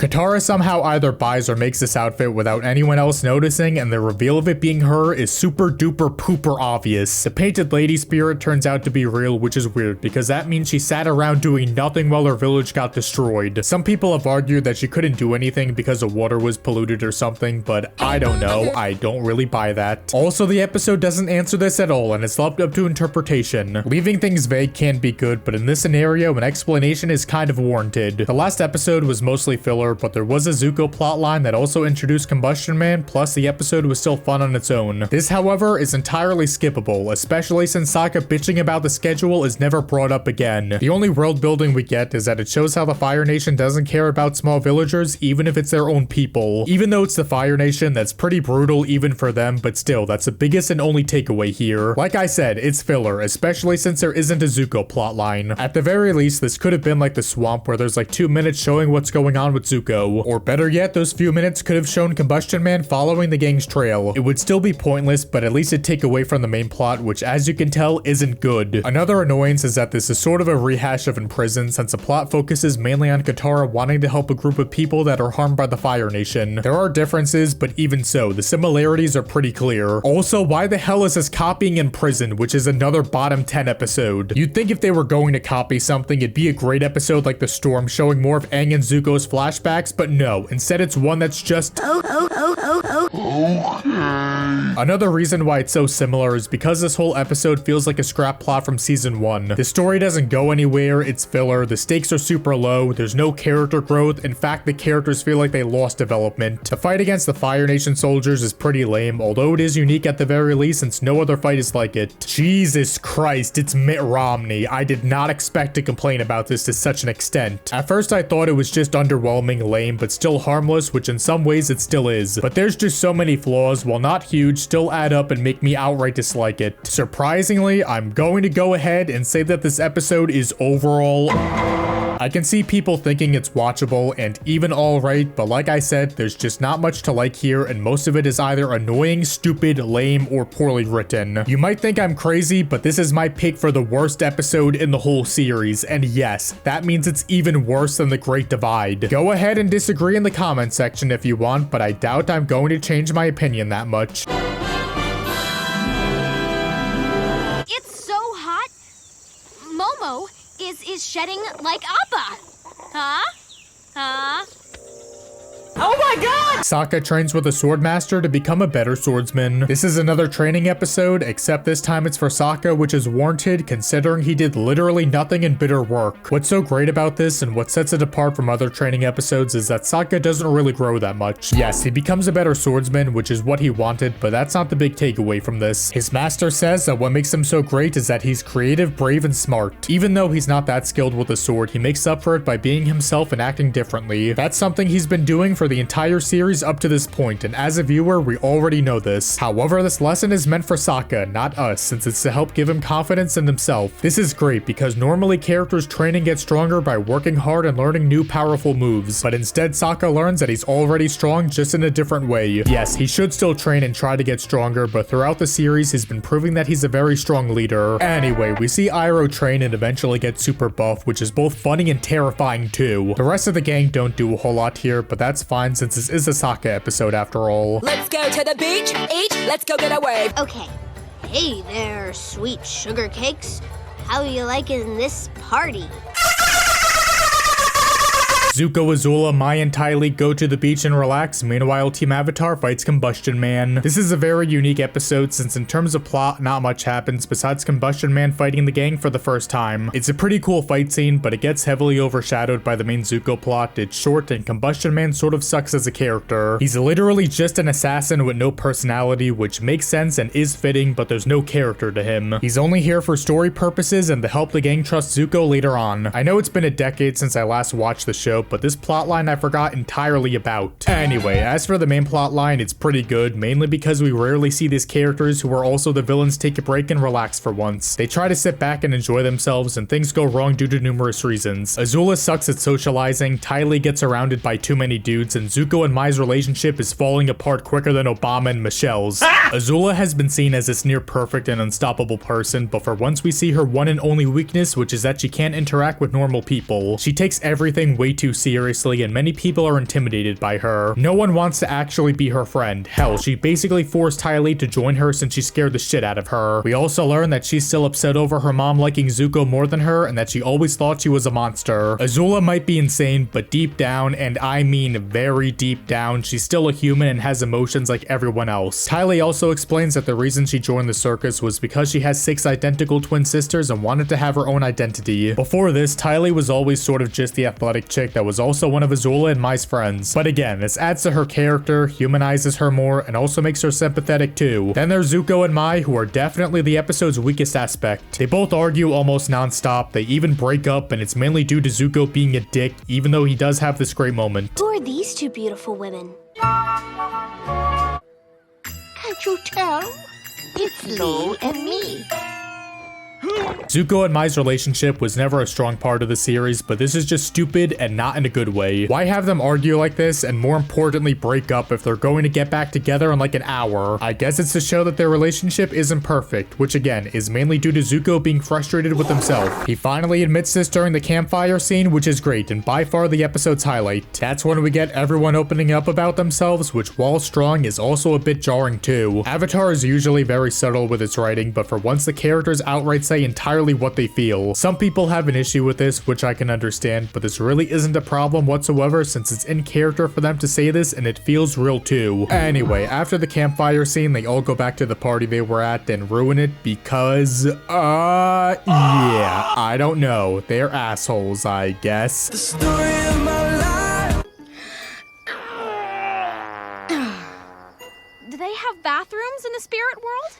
As a matter of fact, they do not. What the fuck? Avatar Goku tells Aang the story of his life and how he used to be friends with Fire Lord Sozin. This is considered one of the best episodes, and yeah, it definitely is. I mean, it's mostly a flashback episode showing Goku's past. How can that not be great? I didn't think the show would go out of its way to show Goku's backstory, but I'm not complaining, especially with how shocking some of the reveals are here. Like I said, Goku was best friends with Sozin. You know, the guy who started the 100-year war. Not only is that surprising, but that also shows how much people can change throughout their lives. Sozin was a normal, everyday person, but eventually grew power-hungry, greedy, and turned evil. He even left Goku to die by himself, despite being friends with him and knowing him throughout his entire life. This also gives a stronger connection between the Fire Nation and Aang, since before the war ending wasn't anything that deep. But now Aang ending the war also means that he'd be stopping all the chaos that was caused by the previous Avatar's best friend who also let him die. There's also an insane reveal at the end, which is that Goku is also Zuko's great great-grandfather? Literally no one expected this, and if you said you did, then fuck you. You're obviously lying. This is such a crazy plot twist, but the weird thing about it is that it doesn't change or impact much. This does further show that there's two sides of Zuko which are struggling to take over. There's his evil half, which is Sozin, but now we know that his other great-grandfather Goku is his good half. Goku and Sozin also parallel Aang and Zuko, since both are the avatars as well as Fire Nation royalty. However, unlike Goku and Sozin, instead of them drifting apart and becoming enemies, Aang and Zuko eventually come together and become friends. It's one of Avatar's many subtle details that make the show so fantastic, as well as a blast to watch time and time again. The only nitpick is that Iroh gives Zuko an old Fire Nation crown, which, how the hell did he get that? It's just tucked away in his cell somehow and it's never explained. There's no way he found it in his cell, and I highly doubt he was let into the cell with it since it could be used as a weapon. But yeah, besides that, this is fucking fantastic. It's one of the best episodes, it's satisfying, the lore is awesome, 10 out of 10, baby. Do not redeem!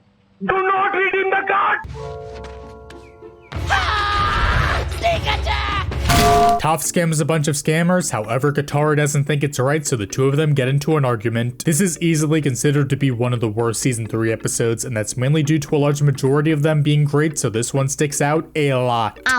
The main issue is that Toph is sort of a dick and is clearly more in the wrong than Katara. She wants to scam scammers to make money, which I really don't have an issue with. They're all on a journey to save the world, so having money should be a necessity. I'm not saying they should steal or anything like that, but scamming scammers is 100% okay with me. Two wrongs don't make a right, but if they didn't do anything, then they just continue to scam more people. The problem, of course, comes later when they start scamming innocent people. Like, really? They're going to go down this route where they get so caught up in having fun that they don't care who they scam anymore? The episode thankfully doesn't delve into this that much, although it still has a cliche trope of the characters eventually getting caught since they got too full of themselves. They did only get captured due to Katara wanting to scam someone, even though Toph said she wanted to stop by this point, which was surprising. But even so, it's still predictable and cliche despite the writing not being as bad as it could have been. Toph isn't even that much of a prick here. She's just an ass, and only for about half the episode too. There's this great moment between her and Sokka where he says he relies on Katara since she's always looked out for him ever since their mom deleted System 32. Toph also gets a nice moment with Katara later too, and both of these scenes are definitely the highlights here. This might be a hot take, but I actually like that Toph and Katara get into another argument despite them both making up in the chase. It shows that while they are friends, they're still people with different viewpoints on life. If this was a rehash of the chase with them learning the same lesson, this would suck, but it's not at all. The chase had Toph learn that she's part of a team and that she needs to help them and not just herself. However, this time she learns a very important lesson, which is not to be an asshole. Well then,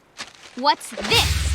I don't know! I mean, seriously, what's with you people? I'm blind! Also, when they're locked up, Katara gets the idea to make herself sweat so she can use the water from it to break out, which is very creative. This is also some good foreshadowing for the next episode, which, oh boy, that one's pretty epic. Anyway, the first half is fine, there's some dumb aspects, the second half has some solid moments, but overall it's just decent and not as bad as some people say it is. I got a platypus controlling me! They gang meet an innkeeper that's a waterbender, however it turns out she's super insane since she's also a bloodbender and controls people using the water in their bodies. Hell yeah, we finally got to the episode that scared the shit out of everyone when they were kids, except for me because I didn't watch the show. Anyway, this is easily one of the best horror episodes of any cartoon series ever. Yes, it's not scary, but it's still creepy, disturbing, dark, and unsettling, which are many aspects that a horror episode should have. I'm sure this is scary to a decent chunk of little kids, but adults aren't going to be terrified by this, and if they are, then they're just a bunch of soy boy weenies. There's a lot to love here besides the atmosphere, one of them being how you have enough clues to know that Hama is evil. People have been disappearing nearby, however only during a full moon, which was already shown in the season 1 finale. Hama was captured by and hates the Fire Nation, and she doesn't go into details as to how she escaped. She also doesn't care about taking the water away from flowers, thus killing them, showing how she views living things. This feels a lot like Jet, except done in a better way, despite me already loving that episode. Hama is someone that hates the Fire Nation and wants to get revenge on anyone from there, even if they're completely innocent. She has a perfectly good reason to despise the Fire Nation due to her past, however however getting revenge becomes her entire purpose. Another subtle similarity is that Sokka is yet again the one who's suspicious of someone who turns out to be a psychopath. He was right about Jet, so there should be another giveaway that something is wrong with Hama. As for Hama, her backstory is awesome. She was imprisoned for years and forced herself to discover bloodbending, which is one of the coolest things in the show. She controls people using the water inside their bodies. Like, holy shit, that's so goddamn cool. This seems like something broken, but what prevents it is that it's limited to only when the moon is full, which makes perfect sense. Like I said, we learned about the full moon's power before, so this is a great callback. It doesn't feel like something the writers randomly came up with. Katara fighting Hama is badass, the animation is fantastic, lighting is dull and matches the tone, and the end of it is absolutely insane. Katara stops Hama by bloodbending her and taking control of her body. Katara may have saved Aang and Sokka and got Hama locked up, but at the end of the day she lost the battle. Hama got what she wanted. She passed down her knowledge and ability and made Katara a bloodbender. The episode ends with Hama laughing hysterically and Katara crying, which is incredible. It's such a dark and sad way to end it, which is fitting, but even so, I still can't believe this is how it actually ends. Anyway, Hama is an amazing one-off villain. Her voice actor is great. This is one of the darkest episodes. Bloodbending is badass. It's another 10 out of 10, baby. Nightmare, nightmare, nightmare, nightmare, nightmare, nightmare, nightmare, nightmare. And you need to start wearing your hair up. In my dream, your hair got caught in a train. Aang has nightmares about fighting the Fire Lord and can't sleep. Yeah, so unfortunately after just getting a top 10 episode, we follow up with one in the bottom 10. This is fine, it's fairly entertaining, it's just very tonally jarring seeing this after the previous one, plus it's mostly filler too. Aang being afraid of fighting Ozai makes sense, and I believe it does warrant having a plotline. Aang is still just a kid, so having nightmares and even thinking that not sleeping will solve it fits him well. The problem though is the tone, since for the most part it's not taken that seriously and mainly played for laughs. Now I get it, we just got one of the darkest episodes, the next up is a very serious two-parter that's been built up for quite a while now. It makes sense why we get a more slice of life and lighthearted episode. However, that being said, there are some big tonal issues in just this episode alone. The episode begins with Aang meeting the Fire Lord, however realizes that he's not wearing pants, which is sort of funny, I guess. You'd think this would set the tone for the rest of the episode, but it doesn't. Yes, overall it is still a goofy episode, but there are some serious and dark things to consider here. Aang being so terrified that he doesn't want to sleep for the next few days is a relatable issue that some kids have dealt with. More importantly, he has a nightmare where Ozai kills everyone and then— what the fuck?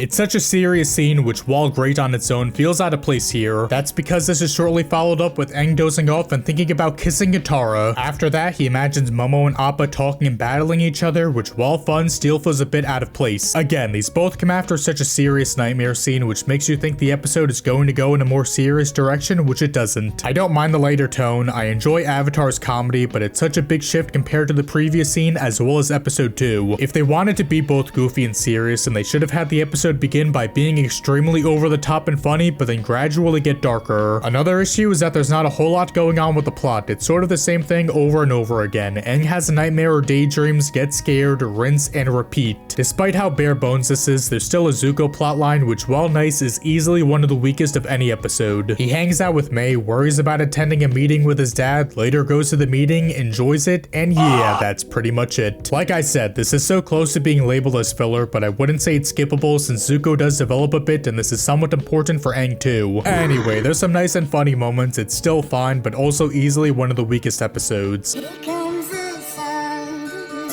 The gang finishes preparing and then begins the invasion on the Fire Nation since it's the day of the solar eclipse. This has been built up ever since the library and thankfully was worth the wait. Multiple one-off characters return like Haru, the Shrek worshippers, and the Inventor, which is good since it means those episodes aren't entirely filler. While none of them are particularly interesting, it's at least nice to see these people who the gang have helped come and help them instead. It shows that all the time they spent helping these various people was worth it and paid off in the end. As for the actual invasion, it's pretty good, although definitely the episode's weakest part. There's some creative elements such as everyone using submarines to infiltrate the Fire Nation as well as these tanks that the Earthbenders use, but on a rewatch I'm sort of just waiting for them to get into the volcano, meet Azula, and have Zuko talk with his father. Speaking of that, it's by far the highlight here, which is funny since there's only like 5 seconds of action in it and it's entirely dialogue driven. After all this time, Zuko finally grows the biggest balls ever and tells his dad to go fuck himself. He doesn't care about him anymore and wants to do what's best for the world, which is to end the war, stop his dad, and even and join Aang's gang. This is incredible. This is one of the most satisfying moments in the series since this is where Zuko's arc ends. He realizes how much of a scumbag his dad is, understands that Iroh is his real dad, and that what the Fire Nation has done is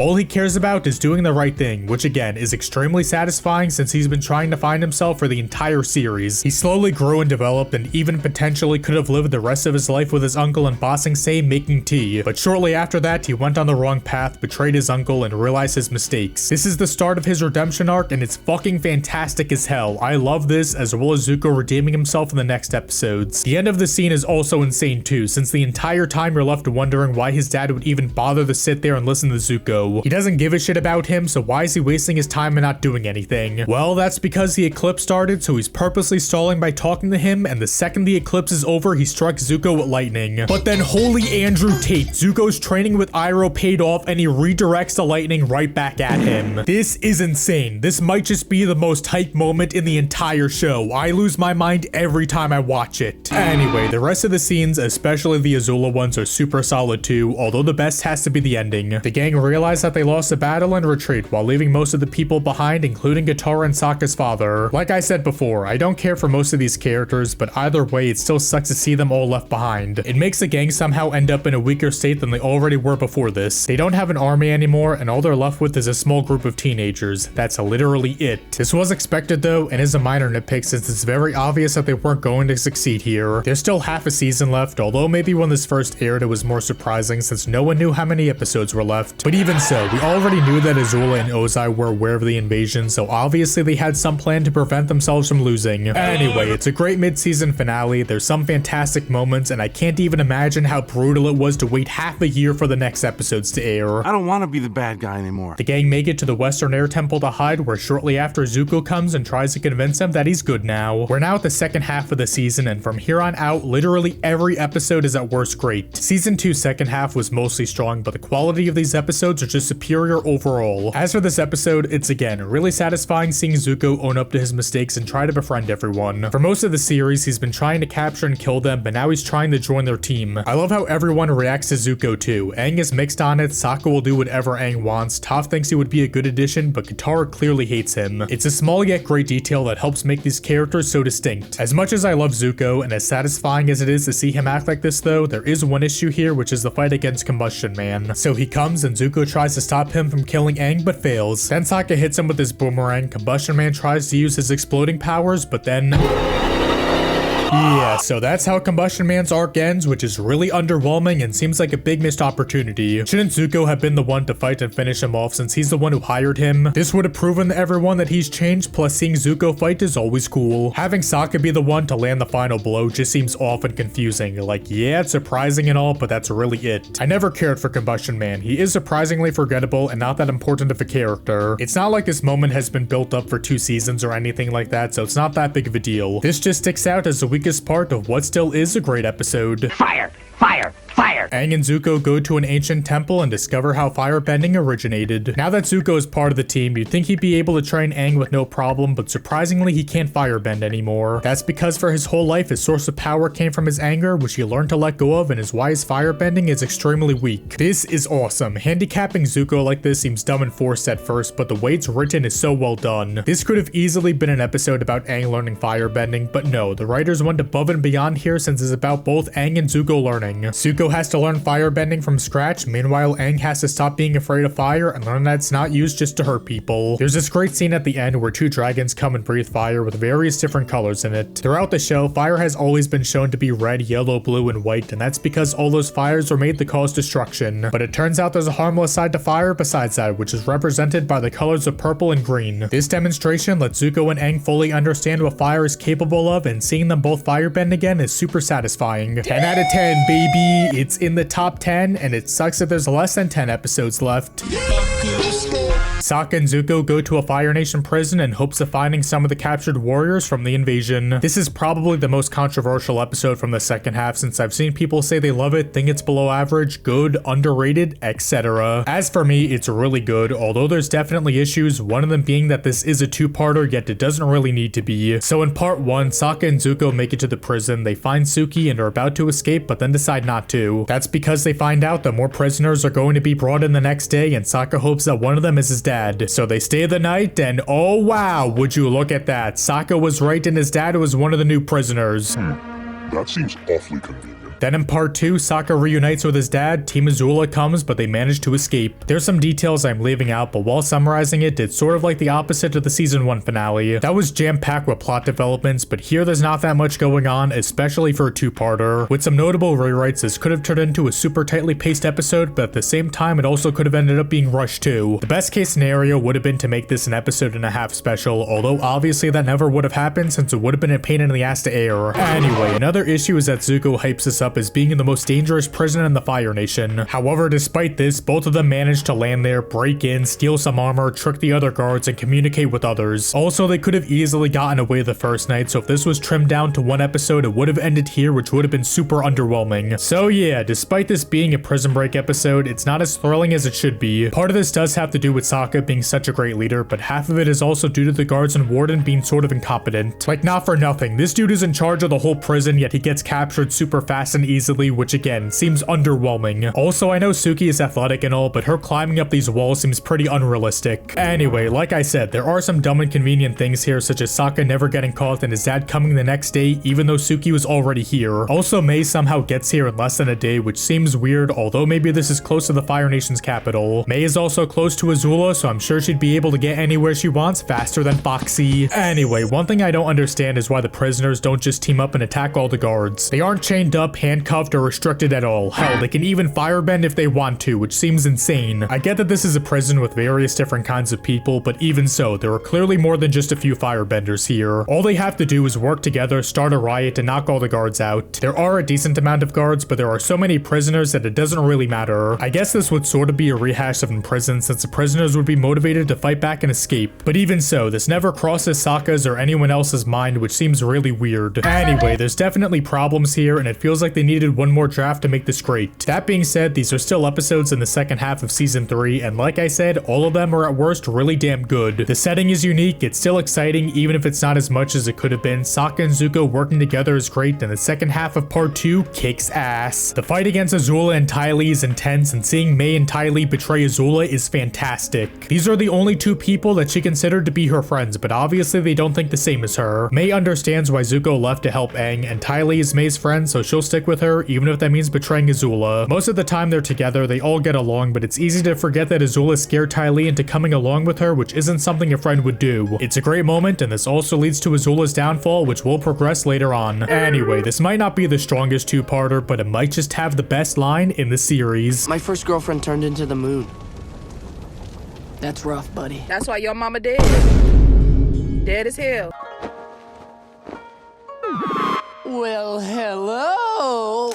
Zuko helps Katara find the Fire Nation soldier who killed her mother. So Aang and Sokka got an episode where they spend time with Zuko, so it only makes sense that Katara gets one too. This is definitely stronger than the last one, and a big reason is due to how dark this is. Katara wants to find and kill the Fire Nation soldier who killed her mom so she can get revenge and feel satisfied with herself. Obviously she isn't going to kill him since this is a kid show, but even so, the fact that this plot was even able to happen at all is super impressive. What's even more crazy is the ending and how the lesson is handled. Katara is about to kill the man but stops and realizes that killing and getting revenge is... However, instead of forgiving the man who's clearly much older, weaker, and miserable than he was back then, Katara says that she'll never forgive him. After everything that happened though, she is ready to forgive Zuko, which is a very satisfying moment. This message is done perfectly, and it's especially refreshing to see this after watching all of Steven Universe, and some of the messages there are booty butt cheeks. Anyway, this lesson is fantastic, since forgiving someone can be hard to do, and sometimes even impossible. In those cases, the best thing to do is just ignore the person and move on with your life without them. However, like the episode shows, you can still forgive those that deserve it, like Zuko, who's clearly changed and felt sorry for his past actions. If this lesson was butchered and Katara forgave the old man since she felt sorry for him, then that would have brought this episode down by a lot. Yes, the man is living a shitty life, but he's still a bad person since he even recommends that Katara kill his own mother since then they'd be even. That's fucking insane and shows that he's still a piece of shit that doesn't deserve forgiveness. There's really nothing this man can do that can change Katara's mind, and she chose the best option, which was leaving him out of her life forever. Anyway, we finally get to see Katara's mom during the flashback of when and why she was killed. The Fire Nation came to kill a waterbender, which was Katara. However, her mom lied by saying she was a bender, and so she... That's super duper crazy. Zuko fighting Azula is great, the dark tone is awesome, and the lesson is perfect. Yet another top tier episode. How about the time I came over your house and hung out in your closet and remembered stuff? I released a sonic wave from my mouth. The gang watch a play about themselves and hate it even though it's really funny. This is a recap which sounds underwhelming, but it's easily the best recap episode ever made and is still somehow great. Recaps tend to serve only one purpose, which is to retell and recap something but in a notably less amount of time. These are made to refresh the audience's memories about a series, and usually they're necessary, but not always. As for Avatar, there were 50 episodes to recap by this point, and doing that within a single episode sounds awful. The series also only ran for a bit over 3 years, so it's not like it's been a super long time since the last episode or season came out. That being said, this was aired back when the only way to watch series was on cable TV and nowhere else. So because being able to fully watch the series wasn't the easiest, a recap is justified, although still not entirely necessary. Anyway, what sets this apart from most recaps is that it's not a clip show that's only made up of clips from numerous episodes. This is another regular episode of Avatar with new animation and most importantly a unique plot too. Having the gang watch a play of themselves that was made by the Fire Nation is absolutely genius. Not only do we get to see a recap of the series, but we see it in a goofy, dumbed down way, as well as getting the gang's reactions to it all too. The play on its own is funny, but seeing the gang's reactions to how absurd it is just as good, if not even better and more funny. There's even some great meta jokes in here that made me laugh my ass off. Look, it's the Great Divide. The biggest canyon in the Earth Kingdom. Let's keep flying. They also joke about how Jet's death was left up to interpretation, even though again, it's clearly obvious that he died. Anyway, since this is just a recap, that means this is filler, so you don't have to watch it, but considering how funny it is, I don't see why you wouldn't want to. There's this one part where Aang gets sad about thinking about his and Katara's relationship, and he even kisses her, which is cringy, but that's really the only dumb part. But yeah, this is the best recap ever made, and I can't think of another one that even comes close to the sheer quality and creativity of this. Alright, we're finally here. We're at Sozin's Comet, which is the big 4-part series finale, and is it the greatest finale ever made that's as perfect as Cell and has no flaws? No. Sozin's Comet may be fantastic, but there's definitely stuff to complain about, whether it be minor nitpicks or even some of the writing being kind of dumb. First off, it's kind of weird how Aang never thought about how difficult it would be for him to kill Ozai. This has been his goal for nearly the entire show now, so shouldn't this have crossed his mind at least a few times by now? He is a kid, and because of that, he probably didn't realize that stopping Ozai meant killing him. However, since there's only a few days before the comet, reality is starting to set in for him, which is why he starts getting nervous and doesn't want to kill him. This isn't a big deal, although the show could have slowly had Aang realize this as the season progressed, since again, this kind of comes out of nowhere. Speaking of coming out of nowhere, there's apparently a giant lion turtle who just shows up and grants Aang the power of taking away somebody's bending. Aang doesn't do a whole lot to earn this, he just says, hey, I don't know what to do about Ozai, except that killing him seems...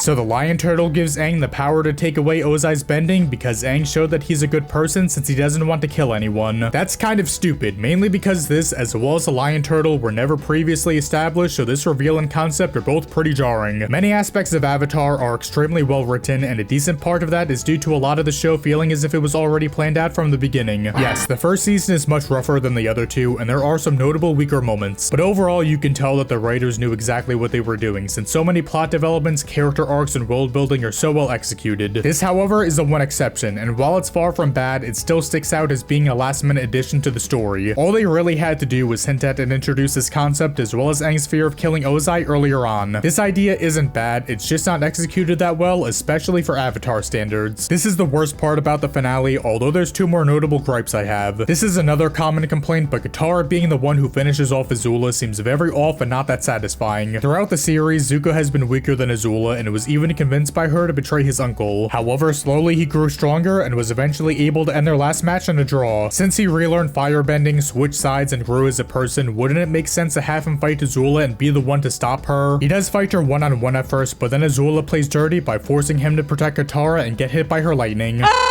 Yes, it isn't character for Azula to do this, but even so, Katara didn't need to be here in the first place. She could have easily been with Sokka and helped destroy the Fire Nation's fleet in the air, which would have given her something else to do. Instead, she's just sitting here for the first half watching Zuko do all the work. The way Katara stops Azula is very creative, but even so, it still feels like a waste not to have Zuko be the one who stops his sister's wrath. If the writers wanted to do something unexpected and not have Zuko finish her, then I guess Mei and Ty Lee would have been a good second choice. Azula getting owned by the only two people she considered her friends would have been a neat way to end her arc. She went so insane and got carried away with power that even her two closest friends had enough of her. We sort of got this at the end of the Boiling Rock, so maybe it would have felt like a rehash, but hey, I'd rather take that than Katara of all people doing this. Anyway, the last notable issue is how Aang is able to use the Avatar state again. So Ozai hits him with a fire blast, he gets knocked into a rock structure, and then a small bump hits him where Azula struck him, and that's how he goes into the Avatar state. As much as I love this episode, this is a pretty stupid way for Aang to finally regain the ability to use the Avatar state. You're telling me that all he had to do was get hit on his back this whole time? Yes! That's really fucking dumb, and also seems like a big wasted opportunity. There's so many better ways to write this, and the most important is to force Aang to go into the Avatar state on his own. We know that the Avatar state is triggered whenever Aang goes through something dramatic and emotional, so wouldn't it make sense if this played out just like in the episode The Avatar State, where Aang thought Katara died, which forced him into the state? Maybe Katara ends up here since she was helping Sokka but crash landed on one of the Fire Nation ships. Ozai sees her, hits her with a fire blast, and badly damages her. Aang sees this, gets upset, which triggers the Avatar state. They also could have had someone like Bumi show up to help Aang, which would have been cool, although Ozai kills him, which then triggers the Avatar state. Yes, it would be sort of cliche, but at least it'd feel much less underwhelming than this and have much more meaning behind it. They also didn't need any of those characters here too, since all Ozai had to do was talk to Aang about how he was going to destroy the world. He could have said, hey, when this is all over, you and your friends will be dead, and maybe even points out that includes Katara too. Aang then thinks about everyone dying, just like in his nightmare from before, which then triggers the state. But you see what I mean here. There's actual meaning, references, or even payoffs with something like these, whereas what we got included none of this. The one aspect that heavily prevents this from being a significant issue is that the scene is super quick and lasts for only about 10 seconds. Like I said, Ozai hits Aang, he gets hit in the back, and then goes into the Avatar state. That's it. It's so quick that you sort of forget it happened shortly after, but either way, it's still really underwhelming and stupid. Watch it, Top!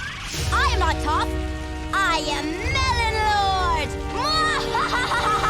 As for some nitpicks, it's sort of strange that Zuko's been with everyone for a decent while, yet he wasn't told that Aang was going to wait until after the Comet to stop Ozai. Zuko also never told them that Ozai's plan was to destroy the entire world and burn it down, which seems awfully convenient. Aren't you guys friends now, and shouldn't you all be talking about what your plan is like every day too? Did everyone discuss a plan while Zuko was busy jerking off somewhere else? I don't know, and the episode doesn't really give a good explanation to this either. All of the White Lotus stay in Ba Sing Se to defend it, which does make sense, although it would have been cool to see them play a more important role. Like I said, having Bumi team up with Aang would have been nice, or more realistically, having Sokka's master team up with him. Having the two of them work together sounds awesome, or maybe Pakku and Katara could team up too. Now that I think about it, that's what they should have done instead, although I get why they didn't. They're much older, and they want the next generation of fighters to change the world for themselves, which does make sense. But even so, Aang would still be the one to stop Ozai, Sokka would come up with the master plan, Zuko would beat Azula, etc. This wouldn't be taking away from the spotlight of the main cast, and would show that they were the main reason as to why they won and stopped the war. Anyway, while the first two episodes are great, they're all still build up for the Comet, which is a bit disappointing considering the whole show has been leading up to this. Not saying we needed a full hour fight scene that took up nearly 3 episodes, but the battle in Comet itself only takes up about an episode and a half. While the battle is still great, I do wish we got more, or at least another half an episode's worth somehow. The same goes for its ending, which again, while great, could have been a bit longer too. One quick and easy solution would be to do exactly what Brotherhood's ending did, which was showing a bunch of pictures of the characters in the near future. Do this during the credits, show everyone getting along more, Zuko helping other nations, Katara and Sokka returning home, just some small stuff like that. But that being said, that's where my problems end, and I still adore this ending even if I did want a bit more. Aang stops Ozai, Zuko and Mei get together, he becomes a Fire Lord, and Aang and Katara finally become a couple too. All of these characters get a nice and satisfying ending, and although all of this happens in the span of only 7 minutes, it's pretty much flawless. Like I said, I have my issues with this finale, finale, and while some are notable and do impact my enjoyment, it's easy for me to ignore them since this ending is incredible. It's so satisfying seeing these characters get the happy ending they've been wanting for the entire series. The war is over, main characters continue to or start dating, Zuko is loved by everyone in the world. It really is some of the best minutes in any series, period. Some aspects are left up to interpretation, with the most notable being Zuko's mom, since we never find out what happened to her. Some people think she's dead, but I doubt it. I'm sure she's alive, although I do love how this is never outright answered. It leaves you something to think about, even though I think they answer this in the comics. But fuck that. I give a shit about the comics less than Japan gives a shit about Baka and Test. Where's my season 3, goddammit?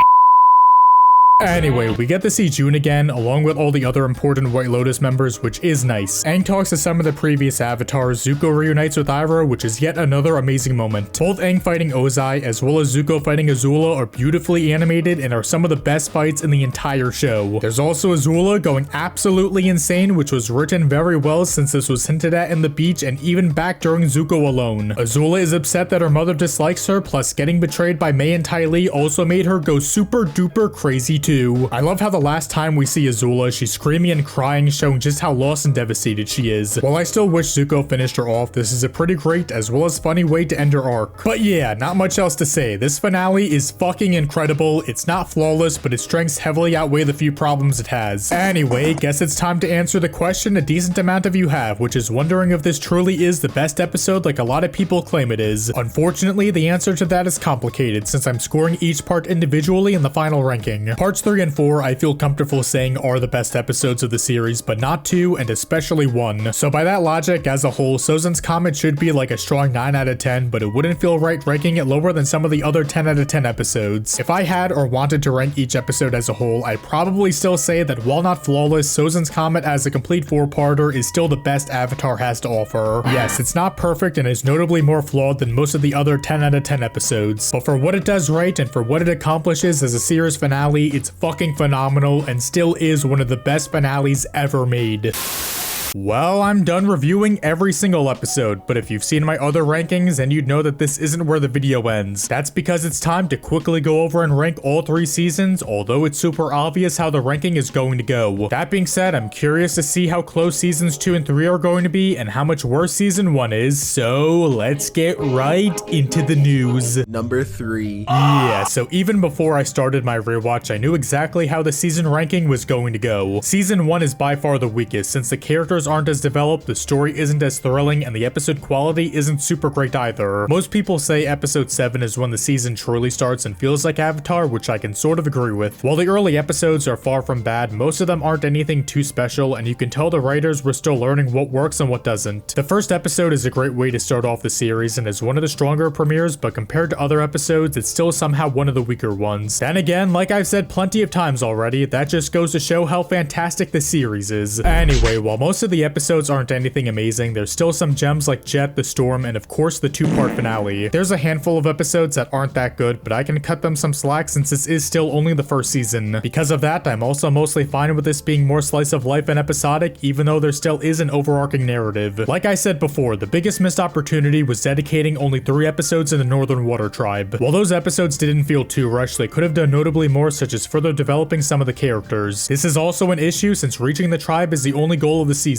We do find out about Sozin's Comet, which is the end goal, but as for the season, this is all the characters are working towards. Either giving the gang another minor goal, or having them reach a tribe like 2 episodes earlier most likely would have made the season stronger. Anyway, season 1 is a solid season, although it clearly doesn't hold up to the next 2. Number 2. While season 2 is a big step up in improvement, it still wasn't going to beat season 3. The first 5 episodes aren't anything groundbreaking, especially since 2 of them are in the bottom 15. It does introduce Azula, Mei, and Ty Lee, but besides that, there's not a whole lot that's amazing, and on a rewatch, I'm sort of just waiting to get to the Blind Bandit. That's not only where the season skyrockets in quality, but that's truly where Avatar becomes Avatar. Toph is the final mainline character, and excluding Zuko and Iroh, she's the best out of the main gang. Once she joins, the group becomes so much more lively, the story picks up exponentially, and the episode quality in general improves too. For the remainder of the season, there's only 3 episodes that are a 7 out of 10 or lower, which shows just how awesome it is. Like I said before, one problem with the previous season was how there was only one goal throughout it. This time though, the gang head to Omashu, need to find a new earthbending teacher, go to Ba Sing Se, find Appa, as well as meet the Earth King. There are so many more plot lines in this season, and sometimes the cast has more than one goal too. While not a lot, some people consider this to be even better than season 3, which I can see, although it would be by an extremely narrow margin. I know I ranked Tales of Ba Sing Se and Appa's Lost Days lower than literally everyone else, but even if I didn't, season 3 would be considerably higher. Yeah, season 3 is the best season, and most people think so too. This is the final season, and the writers went all out here, even if there's still some lower moments in the first half. The Painted Lady is my least favorite episode, and I'd even go as far as to call it... The Headband, while fun, is still one of the season's weakest episodes, and there's 2 more that are just alright. But once the second half starts, it doesn't stop, since every single episode is at worst an 8 out of 10. The quality and consistency here is absolutely insane, and this is all done despite the one and only downgrade from the last season being its plot. Season 3 has only 2 goals, and both of them are very simple. For the first half, it's for the gang to stay in hiding and defeat Ozai during the solar eclipse. Once that fails, it becomes the exact same thing, which is to stop Ozai again, except now it's during Sozin's Comet. This is a bit of an issue during the first half since not much really happens, but it's barely noticeable since we get some outstanding episodes. This is even less of a problem during its second half because, like I said, the quality here is unbelievable. It doesn't matter that the plot barely goes anywhere since it's so fun and satisfying seeing Zuko redeem himself and bond with the gang individually. Once this is done though, there's of course Sozin's Comet, which is the big 4-part finale, and it's fucking awesome. I can sort of get why people would be a bit disappointed with season 3's plot, but it's hard to be bothered by this when the quality of most episodes are so damn great. Season 3 kicks major ass. Its highs are incredible, and it really is one of the best seasons of any series, period. The stars sure are beautiful tonight. Too bad you can't see them, Toph. Holy Mitt Romney, that took a bit longer than expected. I reviewed 3 seasons, all 61 episodes, and even the pilot too. Like always, it was fun going back and rewatching my second favorite cartoon series, even if it wasn't one I really grew up watching. I go into these rankings expecting to enjoy them less, however Avatar is one of the exceptions. This is a series that's beloved by everyone, and I knew this was going to be just as great, if not better than I remember it being. There's definitely areas and episodes that are worth critiquing, most notably being its first season, which for the most part isn't that groundbreaking. There's a few episodes that overall aren't good, and only one that I'd say is...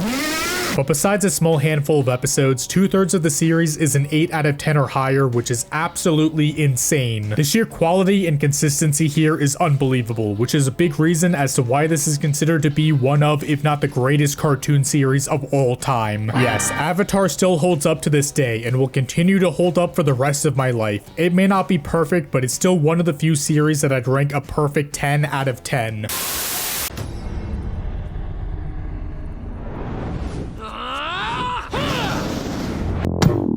Anyway, this video took an insane amount of time to write, record, and edit. So if you want to support and help me continue making videos, then you can leave a like, comment, share, or subscribe. You can also join the Discord server, support me on Patreon, or even become a channel member here on YouTube starting at only 99 cents. But shit, it was...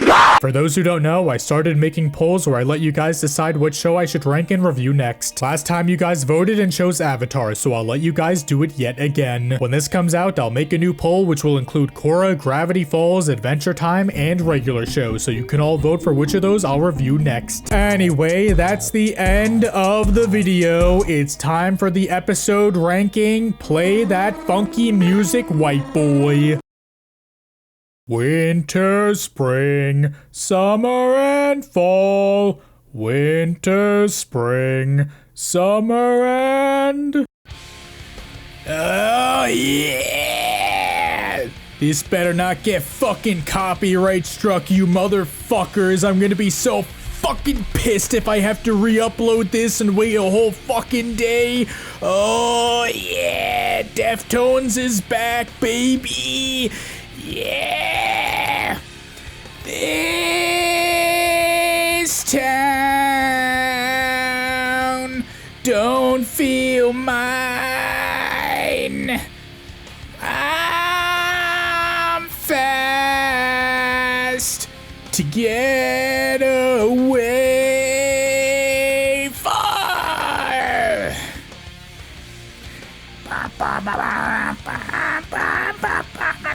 Yeah! I I dressed you in her clothes, so drive me far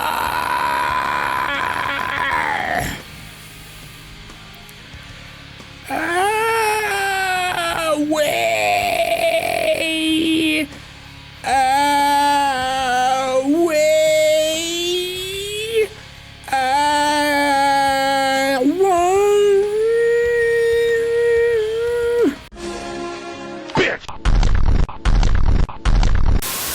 Also, special shout out to Marvin Mack, Rock Shane, and Alice Wilson for being channel members, and Mega for being a patron. Thanks for supporting the channel.